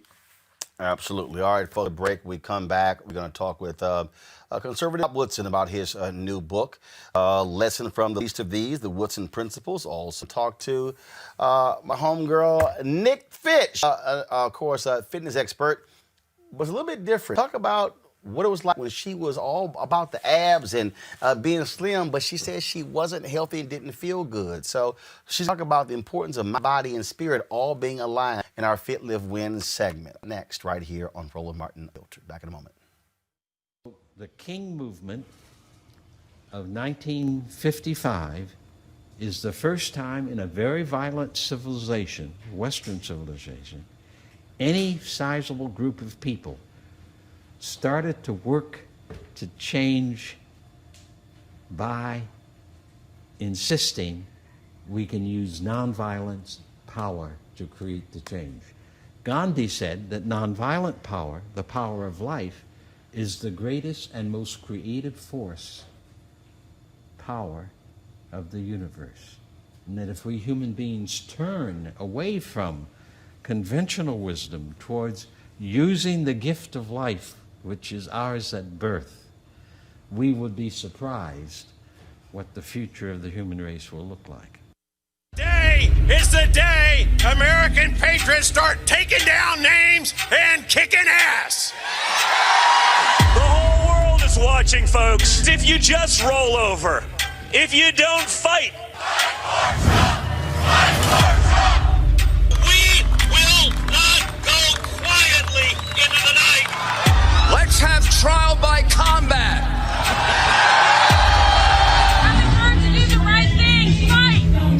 If you don't fight like hell, you're not going to have a country anymore.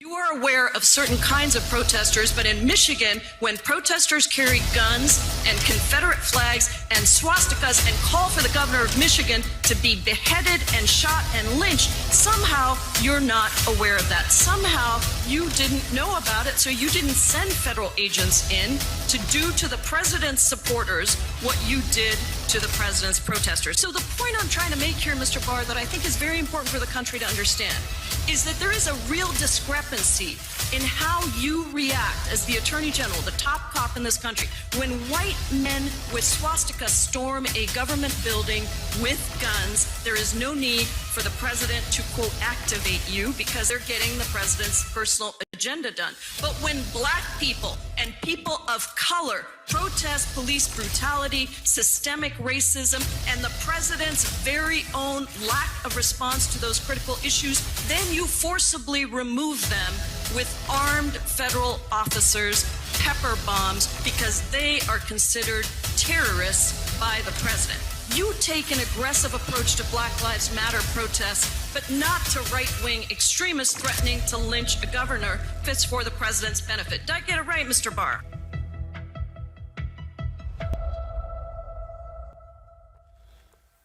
All right, folks, welcome back. New book, Lessons from the Least, the Woodson Principles. Activist Robert Woodson, Poverty in America and What We Can Do to Help. He joins right now. Bob, glad to have you on the show. Before I get to the book, I definitely want to get your thoughts on what the heck transpired last week. That was shocking, stunning, atrocious to see the attack on the Capitol. Now you have Republicans who are saying that now it's time to heal. But as I keep saying, Bob, you have a reckoning before healing. Because act like what happened last week just was a small thing. It was an attack on democracy in this country. I totally agree with you. I think there is a consensus that is most threatening to our republic. But I also think we must be morally consistent. When rioters burn down a police precinct in Minneapolis and burn out black businesses, or just last week tried to take over a police station in Portland, Oregon. All of those kind of violence that is fueled by grievance continue to bombard people with their grievance. I think we need to be speaking out. But when you have a woman like Vicky Orwell can go on PBS and discuss her book in terms of looting as a form of protest, and you have Cuomo saying, says that protest has to be peaceful. I just think that it fuels this kind of anger that leads to violence. Violence is bad regardless of what the source of it is. Once you unleash it, it's going to be adapted by everybody. So I just think that needs to be, yes, we should condemn in the strongest terms, and everybody should go to jail long term for what they did. Bob, here's the deal. There's a huge difference between you have what you described, first of all, in terms of what transpired. And we saw the police reaction to what transpired, but then compare what took place Capitol. The reality is this. We have seen a far different police reaction to folks protesting when somebody black shot by a cop. Folks were allowed to storm the Capitol, walk out, no them fly back home. And now we have a video now of some being arrested when they flew back home. Some of them are no-fly lists. But I dare to say, if it was black folks, if it was 8,000 black people outside of that Capitol, I can guarantee you there would have been a hell of a lot different police response than when them white folks were out there. Well, Roland, let me say that if you look in the last 8 months that we've had violence in our cities, how many people have been killed by the police in the last 8 months around the country? I don't think that the police have abandoned the whole precinct. If the police are precinct to be taken and burned down, how can you say that somehow the reaction would have been? I think the police have been passive all over, but I think actually they haven't been passive. You asked how many been killed, and since George Floyd was murdered on May 4th, 95 black people have been shot by police. That's first. Second of all, we've had Ben Crump on the show and we actually discussed. The 95 people. Okay, go ahead. Right, 95. The 95 black people. That's not all people, black people. The second thing is this: we have seen armed response. We saw where Trump sent federal agents, federal troops into Portland. We now know for a fact that they refused to allow the National Guard to go to the Capitol. You had the governor of Maryland. You had Guard leader Steny Hoyer, Nancy Pelosi, Jim Clyde on the phone begging him. He was ready to send them to the Capitol, but the Pentagon wouldn't let. So when you say police response, the reality is there absolutely was a different response than what we saw on Wednesday. The point I mean here is this here, and that is this. The people who were protesting on Saturday, they were because they lost. Because Donald Trump has lied to them about voter fraud. People have been protesting, shooting, the killing of black men by. That's what they were protesting. There's a difference between somebody protesting for a lie and somebody protesting or somebody being shot and killed by the cops. Would you agree? I think protesting when black businesses are burned down in the name of protesting, that's not protest, that's violence. But why is it when it's being done in cities around the country run by liberal Democrats, do we refer to them as peaceful? And you have a $35 million bail fund set up to bail people out who get locked up for rioting. So I'm not trying to, the point is, sit here all day and, which white folks are worse to us. But when you talk about the numbers, after George Floyd died, there were 52 young black killed under the age of 14. 52 are murdered by other blacks during that period, but we don't talk about that. Actually, we do. First of all, we say we. No. We don't talk about that. No, but here's the deal. Actually, what I'm concerned. We talk about it. My issue is this, Roland. If white people were to go to Europe tomorrow and leave, how our condition change and improve? Hey, I'm interested in solutions. Well, no, here's the deal. Actually, I'll answer that question. I'm not interested in spending my time saying which white folks are worse to us. No, but here's the issue. That's not my issue. The issue for me is not which white folks are worse. Here's the deal. When you talk about the shootings of African Americans, what often does not talked about, which of course you're dealing with in your book, is not also conditions that actually happen. Look, I sat at the table. For example, I sat at the table. One of the first two meetings with Trump had anchors. And he brought up Rahm Emanuel Chicago, and he was talking about education and health and other issues. And Trump was like, no, Rahm, that's not why this shooting happened. And I'm looking at him, yeah, actually, that's why. One of the fundamental problems that we have in the country is that when we talk about crime, we don't want to talk about what are the underlying economic conditions that exist in neighborhoods. John O'Brien with Operation Hope says this all the time. He says, you've never seen a riot in a neighborhood with a credit score of 700 here. And so we want to talk poverty in this country. We want to talk about entrenched poverty that has been existing for a very long time. We can't, and also tied to crime, we have to deal with education, health, economics, lack of resources that all contribute to conditions in neighborhoods. Let me challenge you, because what we did in 1776 at the Woodson Center, we believe that we have fact-based truths. If not, lies become more. What you say is true. The 1930 to 1950, when the unemployment rate in the black community was 40%, when we were in a recession, and racism was enshrined in law. We had the highest marriage rate. Elderly people walk safely in those communities without fear of being mugged. So if we didn't kill ourselves in the midst of segregation, when we had no representation, and we didn't kill ourselves, we married, we were safe. Explain to me. Yeah, I'll explain to you. Tell me. I'll explain to you. Who lived there? No. Who lived there? No. Who lived there? Who lived there? We did. No. But who was a we? Black folks. Hey, but no. And guess it. But Bob. Because of Joe, no matter what your economic condition was, you had no choice but to live there. What has happened now is when you begin to study the poverty data, when you begin to study that, who actually lives in these places. As somebody who's been a City Hall reporter and a county government reporter who had reported on these issues, somebody who covered housing as well, what you see now in those areas where you have the highest crime, you have entrenched poverty. So you don't have middle-class black people Bob, 1 second, I'm gonna let you finish. You don't have middle-class and upper middle-class black people live in those areas. What you have are extreme poverty in those areas. You go to areas in Atlanta, in the suburbs of Atlanta, Lithonia, go to DeKalb County, where you have African Americans with higher income, don't the same level when it comes to crime. It's an economic issue as well, Bob. That's the difference. You are wrong, sir. Okay. Let's look at some facts. I wish we'd put some facts on the table. Go ahead. The fact is that there's never been in the black community. I grew up during the Depression. I was born during the Depression. And class blacks did not live in our neighborhoods where we were trash men and traders and where did they live? Where did they live? Class divide. May I finish? We were there was class divide. Low-income blacks lived together with other low-income blacks. And we weren't shooting each other. I don't know anybody growing up who was murdered, even though our income was lower. So to say that somehow that poverty makes us killers of one another is just patently untrue. Because during Depression, during the 40s and 50s, poverty was never related to our income. Bob, are you telling me right now that if we pulled out the stats in America and we show where killings take place, that we're not going to see the supermajority of killings in black communities? No.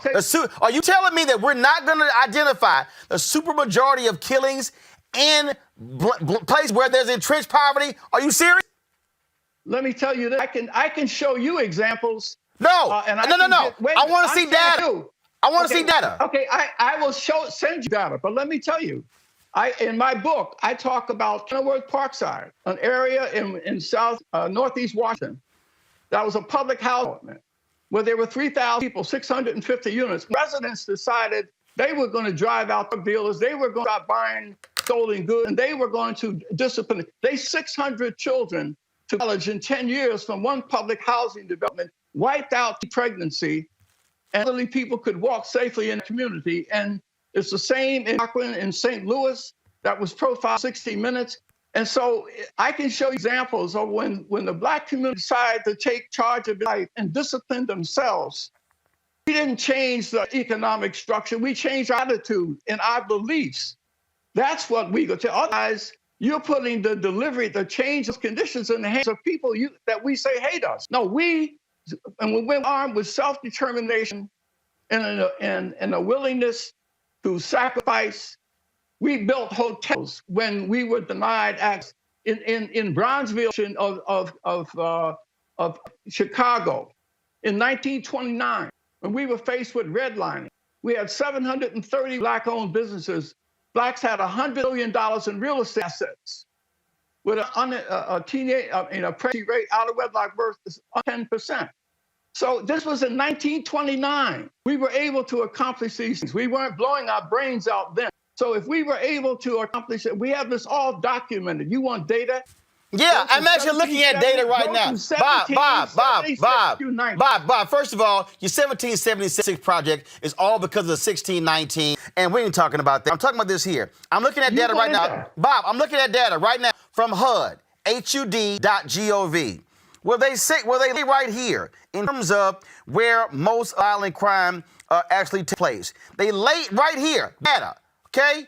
Trump's White House now, lay out right here in terms of where shootings take place. And it's all based upon, again, laying out right here, the various hotspots where the gun violence is, talking about the various things that actually lead to that. So to act like economics is not a part of this is crazy.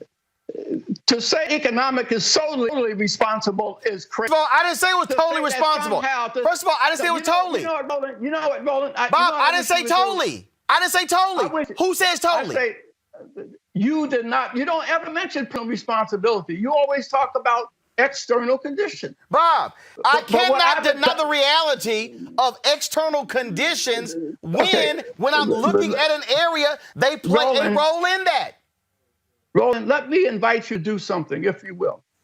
Why don't we bring together some of our people, our scholars who study these issues, and let's have an old-fashioned debate within the Black community about these issues.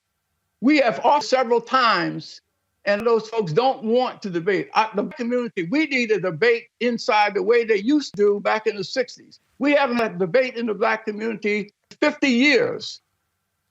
So I hope that you will, we call on you to convince some of your colleagues who believe as you believe, armed with the kind of information you have, so we can compare with the information that we have. So then let's lay it out and let people decide where truth is. Well, first of all, here's the deal. I have no issue with that, but the point is this here, and this is what it boils down for me. What it boils down is here. You said, made the point that I blame all the economic. It's two things.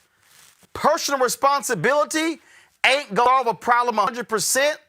Economics not going to solve it 100%. But what I'm not going to do is act like that doesn't exist. Because here's a piece. I don't hear that end of it. All I hear are Bob,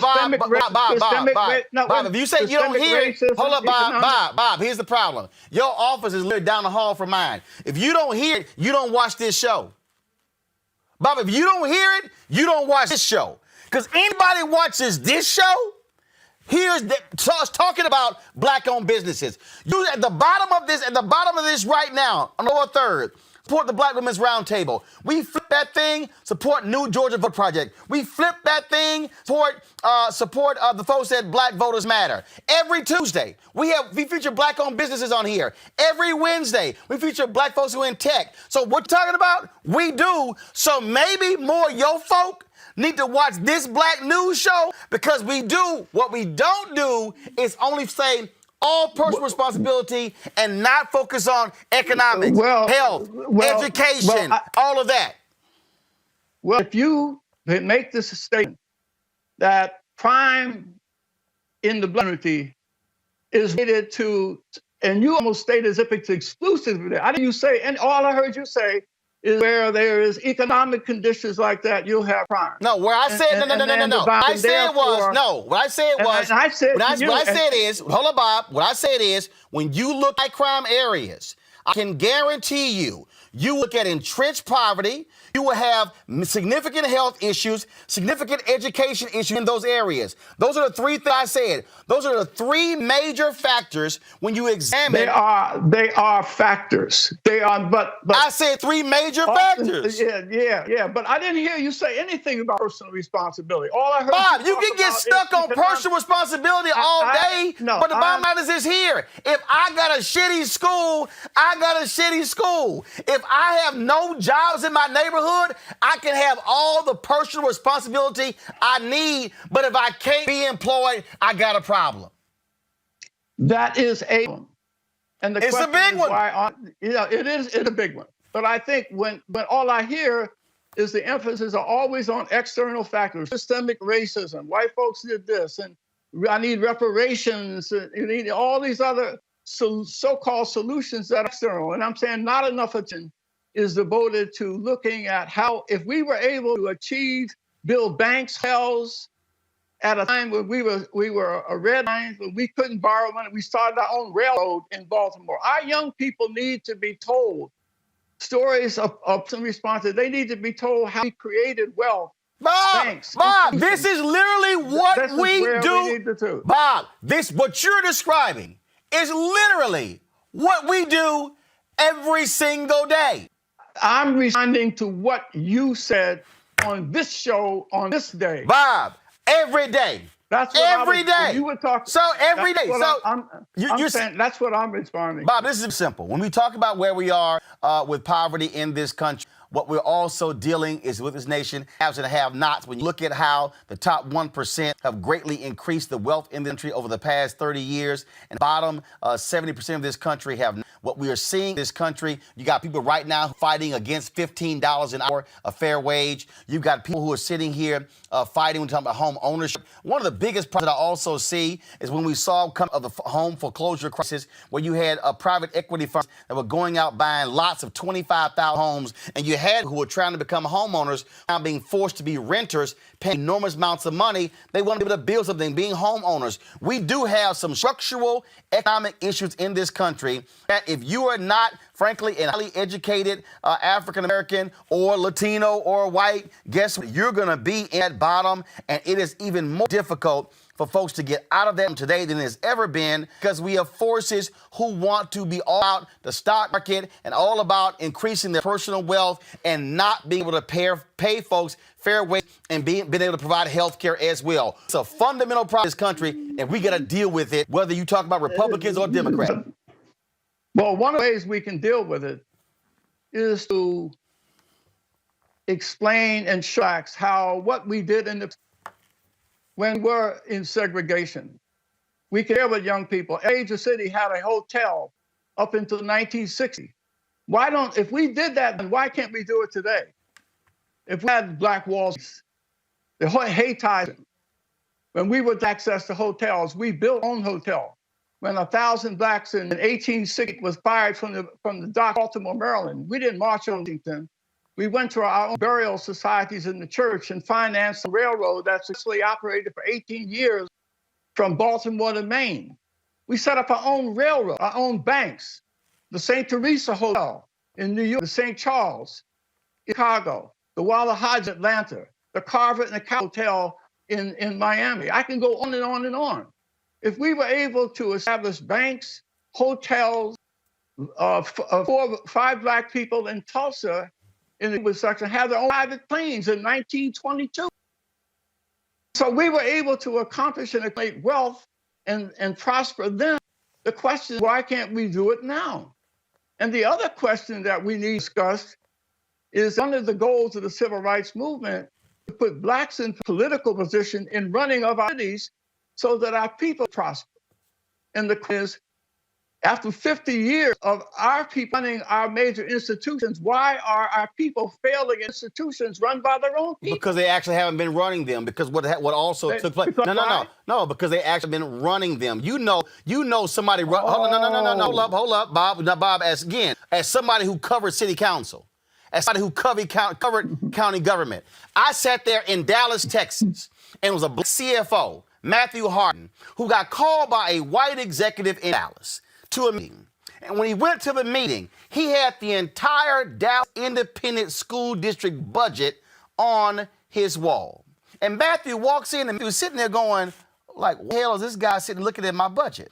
And this guy begins to tell Matthew where they were going to be spending school district resources.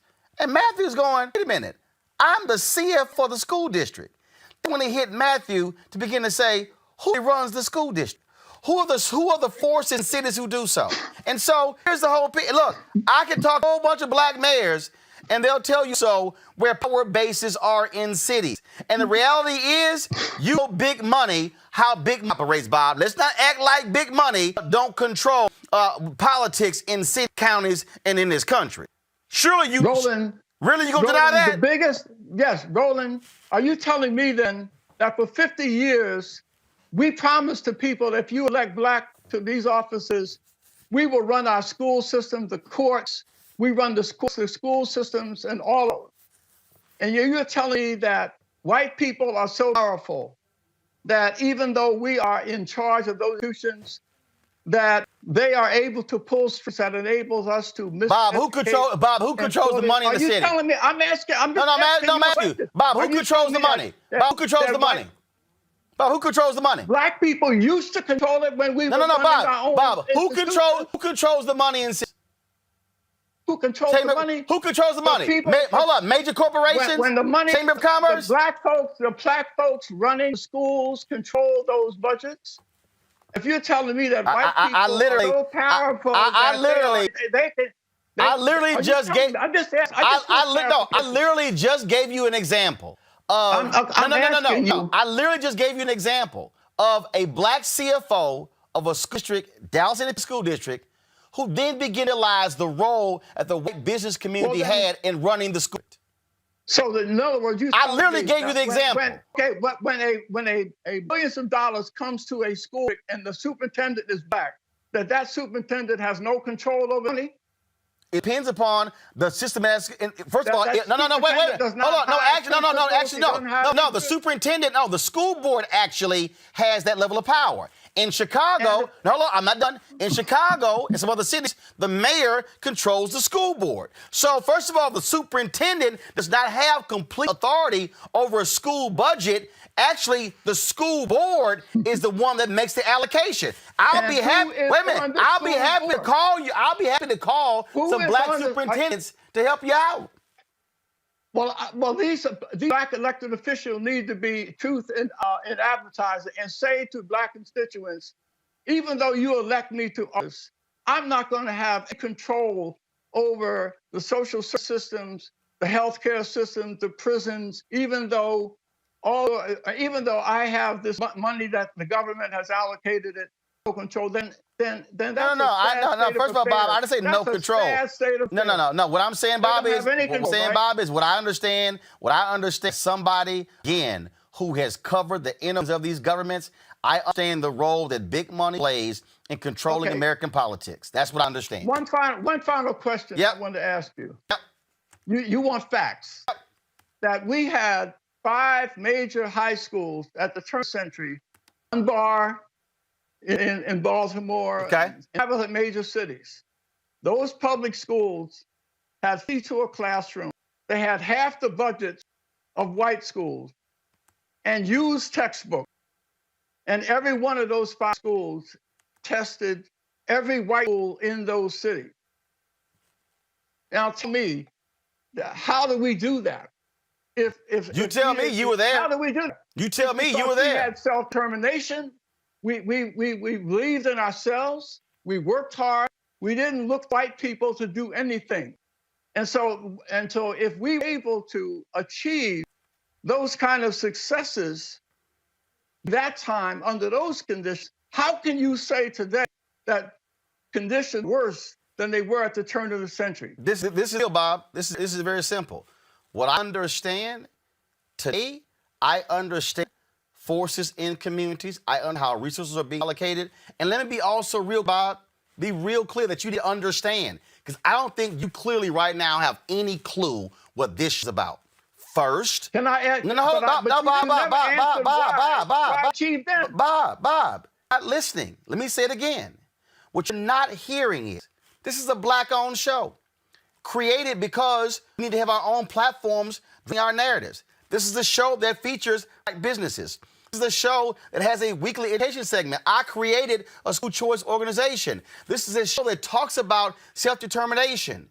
But what I'm also understanding is that self-determination cannot solely happen. We also have to change systems, and we must confront race. I'm a black-owned media company. $150 billion is spent annually on advertising in America. How much does black-owned media get? The GSA, the General Accounting Office, did a report for Congresswoman Ellis Norton 2 years ago that showed the federal government spent $5 billion on media advertising. In a 5-year period, black-owned media got $10.1 million out of $5 billion, not 1 billion, 51 million out of 5 billion. So we got 10 million a year out of $1 billion. Now, I'm a black-owned media company, own this, 12 employees, all the equipment. But I do understand, for all of my self-determination, for all of I can show you the letters of my followers who send in checks, who will Cash App and PayPal and all those things. If I'm still being frozen out of the advertising dollars, Bob, if I'm still not getting the fair share of dollars, I can't grow. I can't build capacity. I can't get bigger. So what I'm saying, Bob, is I can fight two things at one time. I can preach and live self-determination, but I can also battle systemic racism that is denying me the opportunity to be able to access the dollars. Final comment before I got to go to my fitness guest. In 1970, in 73, $2 billion was put up so that we can increase black ownership of broadcast property. And that's because, okay, but what happened at the end of that period of time, a lot of those people who were financed, subsidized, used the money, bought properties, and in 3 years flipped it to white companies that was supposed to help the total black community. So there have been, even at a to increase, only a handful used the program that was intended. First of all, the program the program you're talking about actually was a incentive program, but that tax incentive program, Bob, you remember, was discontinued by which party? But Republicans, it was discontinued because it was corrupt. It was corruptly used by the people there. Okay. At the end of 20 years, there were fewer broadcast properties owned by blacks because people like Harvey Gantt, the former mayor of Charlotte, used the program and then sold it to Viacom after holding it for 2 years. That's the kind of exploitation that occurred. Well, first of all, that means that in the program, should have put a minimum number of years property could be held as opposed to... But they didn't do it. Well, right, so that's on the people who created the program. No, wait, but then the people shouldn't have been cheating the program. First of all, Bob is not cheating program you to actually start a company, sell it. That's not cheating. No, but if the intention of the program was to meet the black community. Well, they should have put it. Well, guess what, Bob? More black presence in broadcast. And they should have put it in the law. And also to do what you did, what Kathy Hughes did. Well, they should have put it in the law. They should have put it in the law, a 10-year minimum. That's right. They should have put it in the law, but didn't. Y'all, the book is... But they shouldn't have to if you got committed people like you. Bob, but hold up, Bob. Put it in the law. Bob, but you can't talk capitalism in a capitalistic society if it don't mean selling something that you actually start. Y'all, Bob's book is called Lessons from These, The Woodson Principles by Dale Woodson Sr. Bob, look forward to the next conversation. Thanks a lot. All right. Thank you. Thank you very much. Got to go to a break, real quick break. We're going to talk about getting fit. Is it all about having these great abs?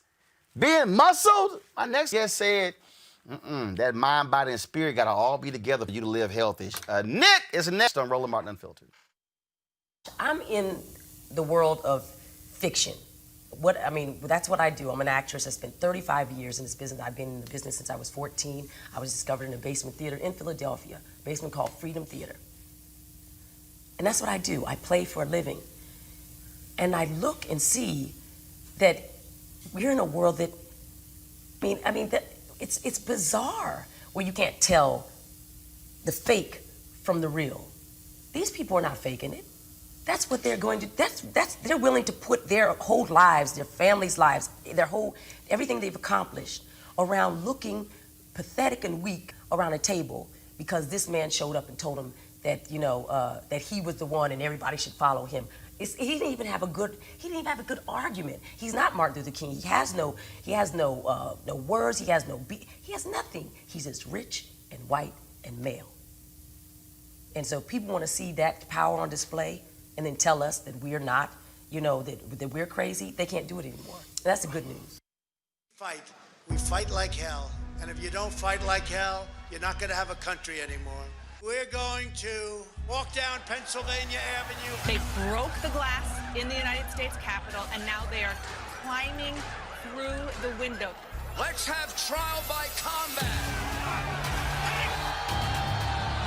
Take back our country. The whole world is watching, folks. Choose wisely. If you just roll over, if you don't We love you. You're very special.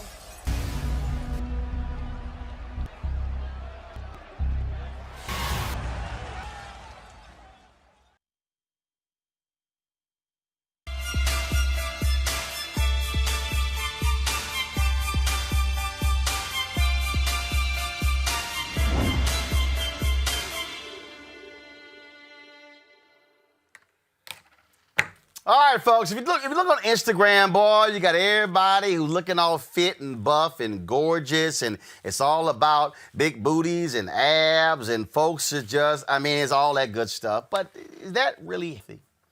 Is that really healthy? Fitness expert out of L.A., Nick B, posted this photo. And she actually posted this a couple of years ago, and I said, look, I got to get her on the show. And so this is a photo right here. You see TBD, young, skinny as hell, and ripped. You see the abs and all that good stuff. And this is what she wrote. She said, this taken over 7 years ago. When I got on this during that time, I was all about showcasing abs and body positivity, a confident woman, and do what works for you. That is always. Now that I'm older, and of course, my body is so much from what I look like in the pic. I honestly say that I am more happy and healthier physically, mentally, and emotionally than I was in my earliest. I'll take the 35-year-old glow up any day. Now, this was the photo she posted, and this was the photo that she posted right behind it. Nick B joins us right now. Nick, what's happening? What's up, Roland? How are you? It's always good to see you. And I remember when you posted this a couple of years ago, and I hit you in the DM, and I was like, yo, that was a seriously a strong post you made. And a lot of people were shocked by it because you were in, I was 127 then. I think you said I'm 145 or 147. And people were like, oh my God, what are you doing? But you kept saying, no, I'm actually healthier now than I was then. Because we've created this whole notion that to be healthy, it's about being ripped in the six-pack and all that stuff. Explain that for folk. Well, I honestly believe that healthy is in the mindset now. My whole mindset changed throughout the years. I'm obviously in my mid-30s now. Back then, I was in my 20s, so it was all about body image and what can sell. And now I'm like, I love and I embrace myself more. I just love me, so I just focus more so on just the feel good, just feeling good. That's basically what it is now. Just feeling good and embracing where I am, and not having to be ripped. I think that was a lot of ego then too.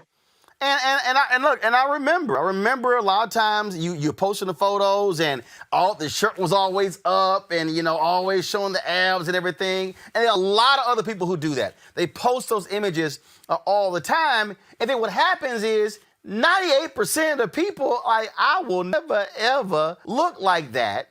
But then and you've then posted since then saying, look, I'm still voluptuous, I'm still fine, I'm still fit, you still eating healthy.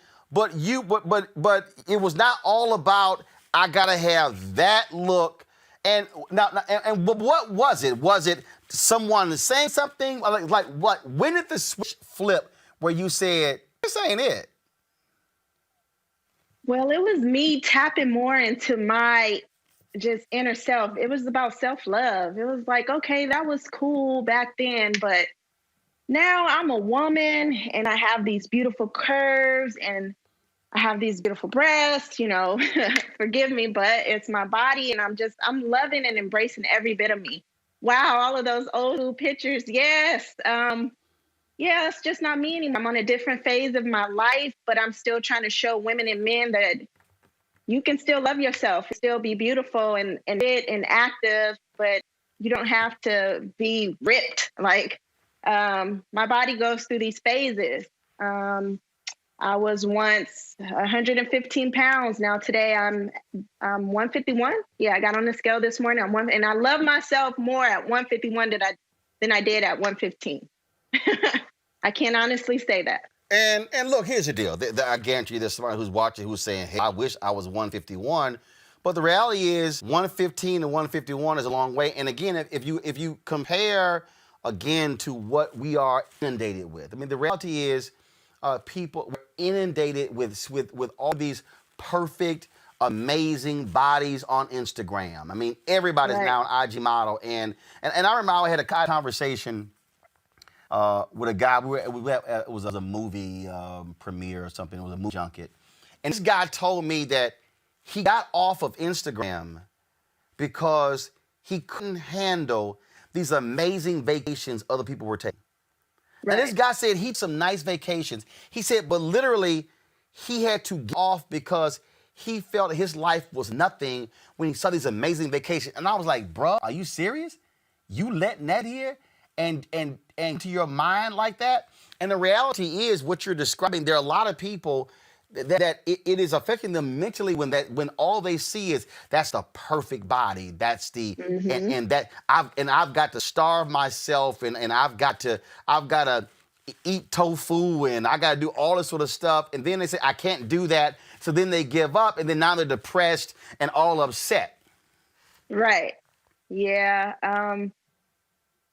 I just feel like for me, and I can't speak on anyone else's journey. I know for me, I had to tap into who I was. I was like, look, that's cool on social media. People create these illusions. And then not only that, my following, people will reach out to me and they always, what do you eat? What do you do? And it's like, it's not about what I do and what I eat. It's what you need to do for yourself and your body. You need to learn your body. So that's what I was doing. I was relearning myself, relearning my body, relearning how to balance nutritional meals and keep the weight because I can lose weight easily. So I just had to learn me. I just focus solely on self.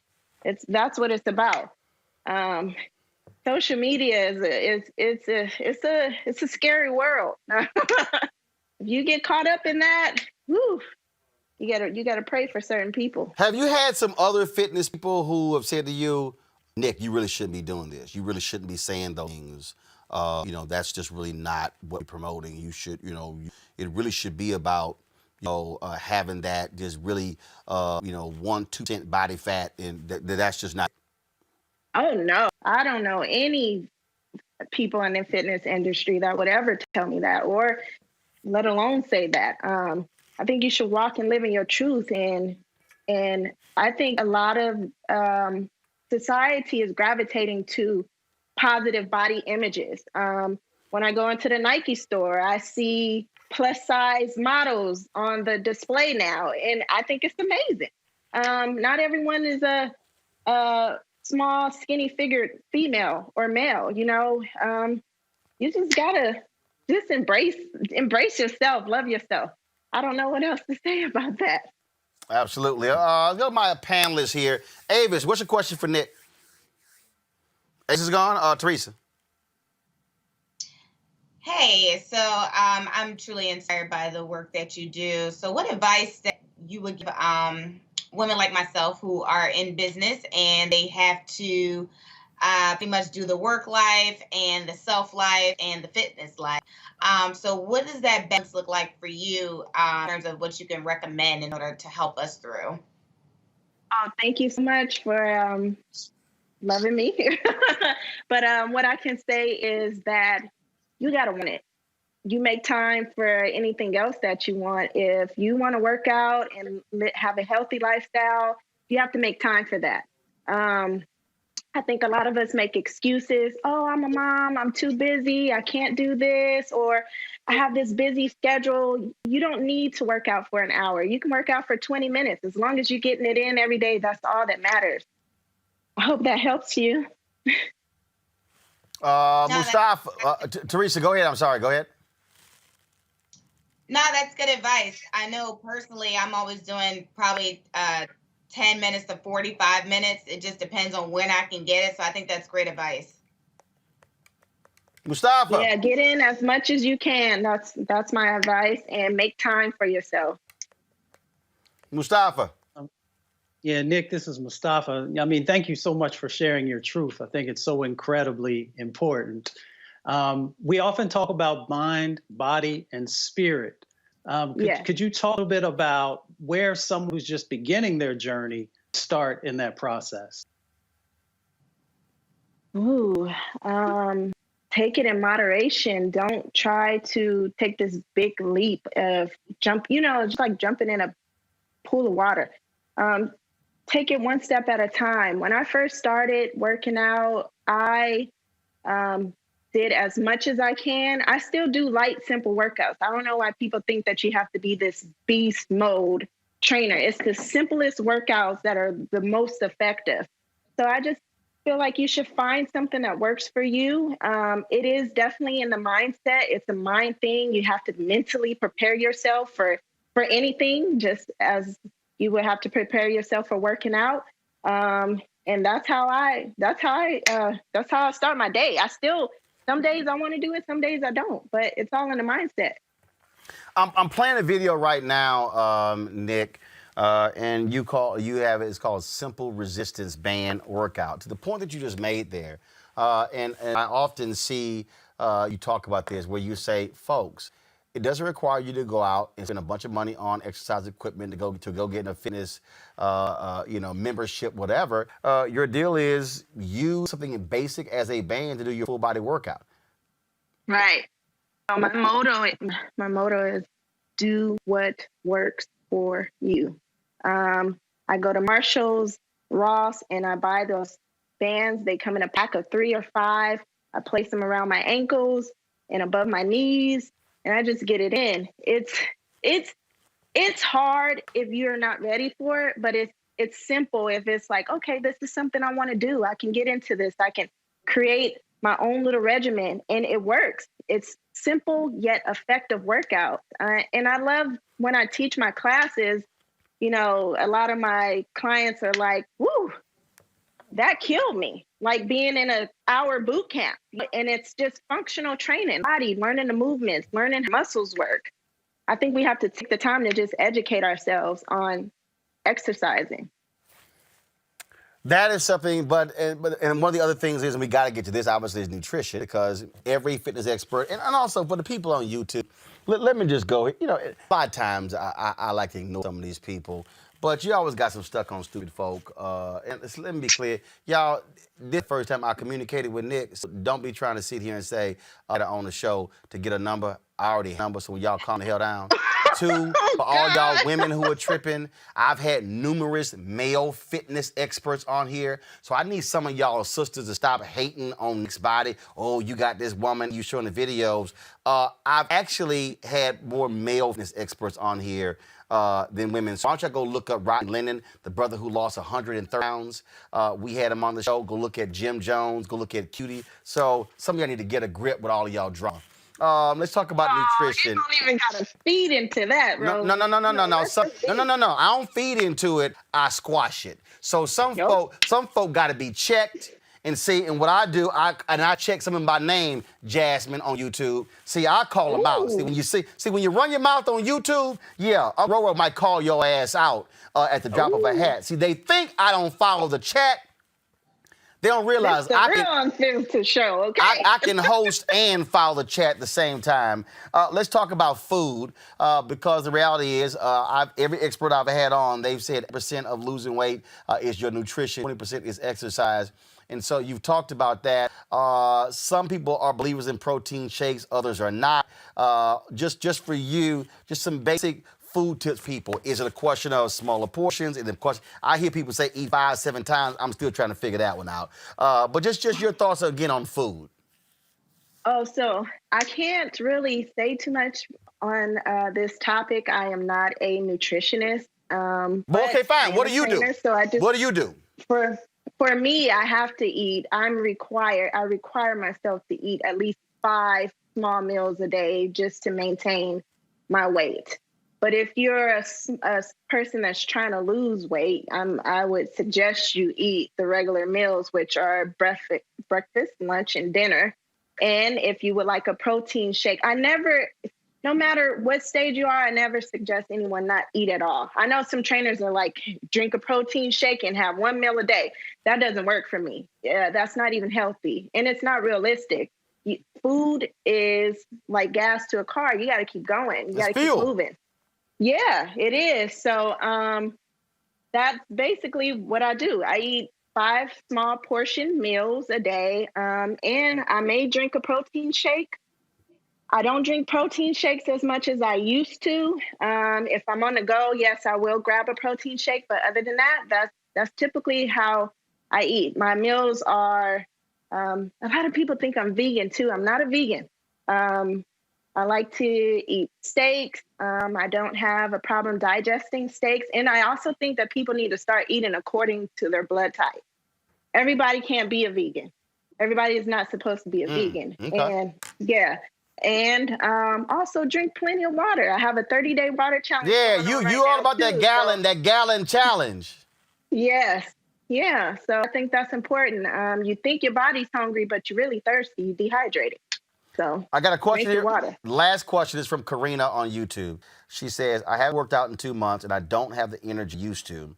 I have to get back into it to feel better. And she's right. Even just 30 minutes a couple of times weekly makes a difference. And so she's saying, I haven't worked. I just don't have the energy. I would say, start with 10. If you're doing 0 right now, just start.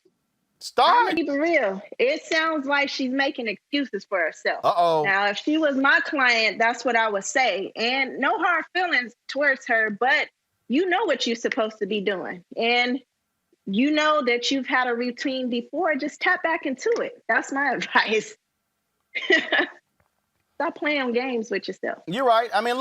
First of all, like somebody on Facebook said, Roland was on the road eating good. Actually, that's a lie. I actually lost 7 pounds in Georgia. Nice try. Because for all the people who are watching, don't understand. And Nick, I saw you comment on my face about your face limit. Here's what people don't understand. And this is why also I track it with my watch.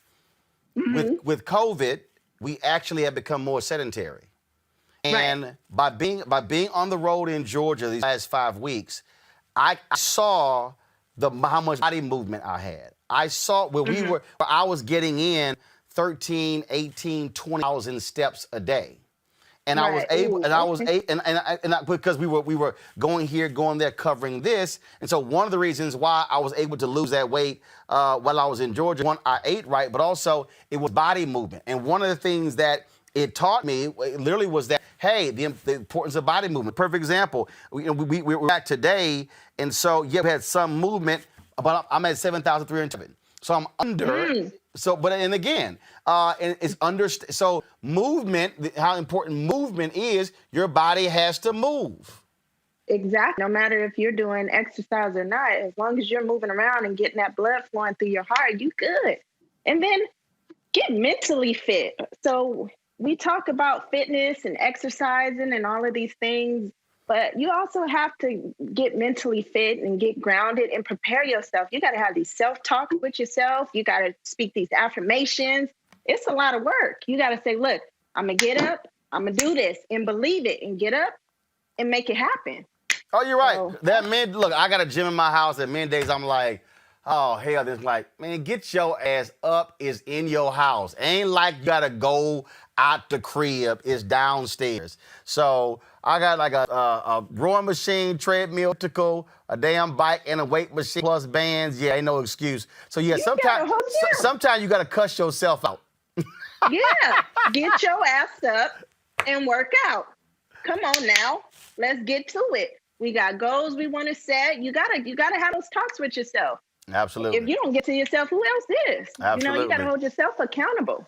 Like, look, I want this. I got to do this. I got to get to it. I got to get to moving. I want to be healthy. I want to look good. And I feel like the older you get, the better you're supposed to look and feel.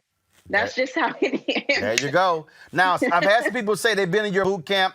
And so if people are interested in your boot camp, do you only do them out in L.A.? Do you travel around the country? How can people reach you? Oh, I used to travel on tours and do boot camps. I really don't do that anymore. I'm quiet as kept. I'm trying to put a little timeline on myself of training. I've been doing this for over 10 years now. It's getting old. I'm outgrowing it. Well, what do you want to do? What do you want to do?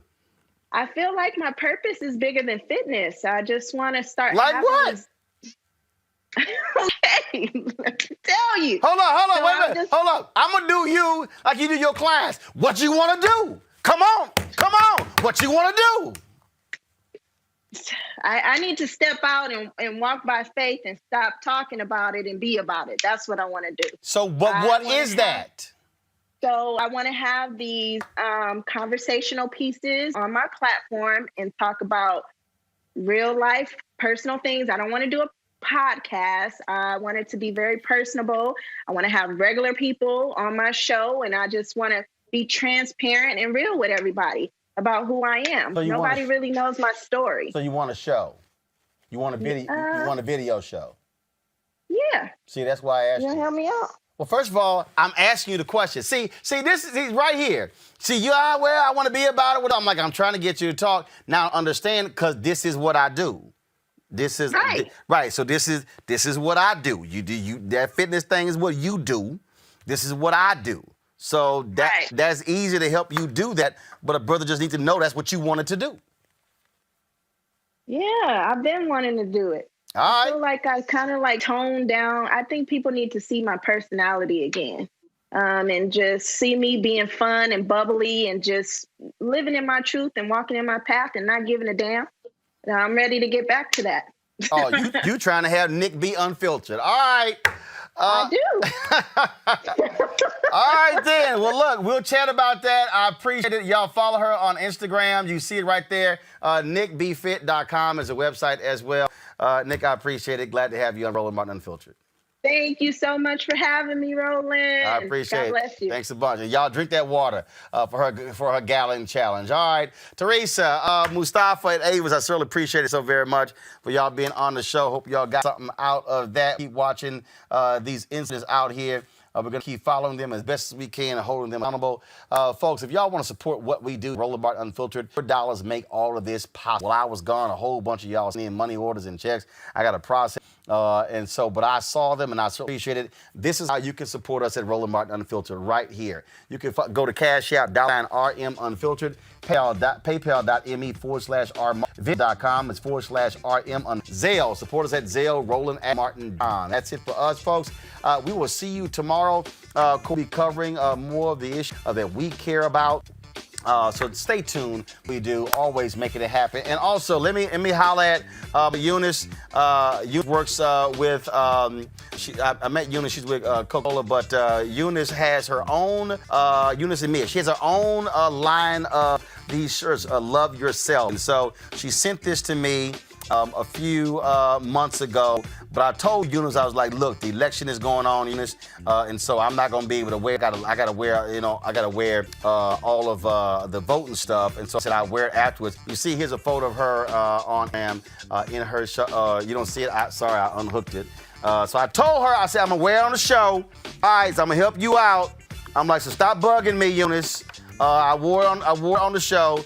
This is Eunice rocking. She's an AKA. She's rocking her Love Yourself shirt right here. You can go to her site, Love Yourself. Love always YJE. Love always YJE.com. Some of y'all asked me about it, and so y'all can go ahead and pull it up. Y'all can actually see it.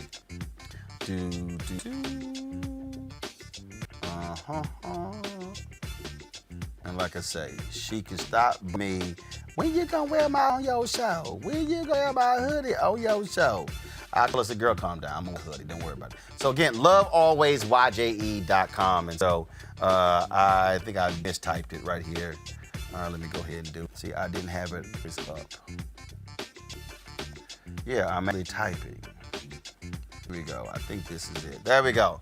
So here's Eunice's website. You can check it out. Let me turn it that way. And you can see all the different T-shirts and hoodies. Right, Eunice, I'm going to send me for that project did for you. Yeah, I'll send you an interview. All right, y'all. I'll see y'all tomorrow, right? Roland Martin Unfiltered. Glad in the studio, off the sleeping in my own bed. All right, then.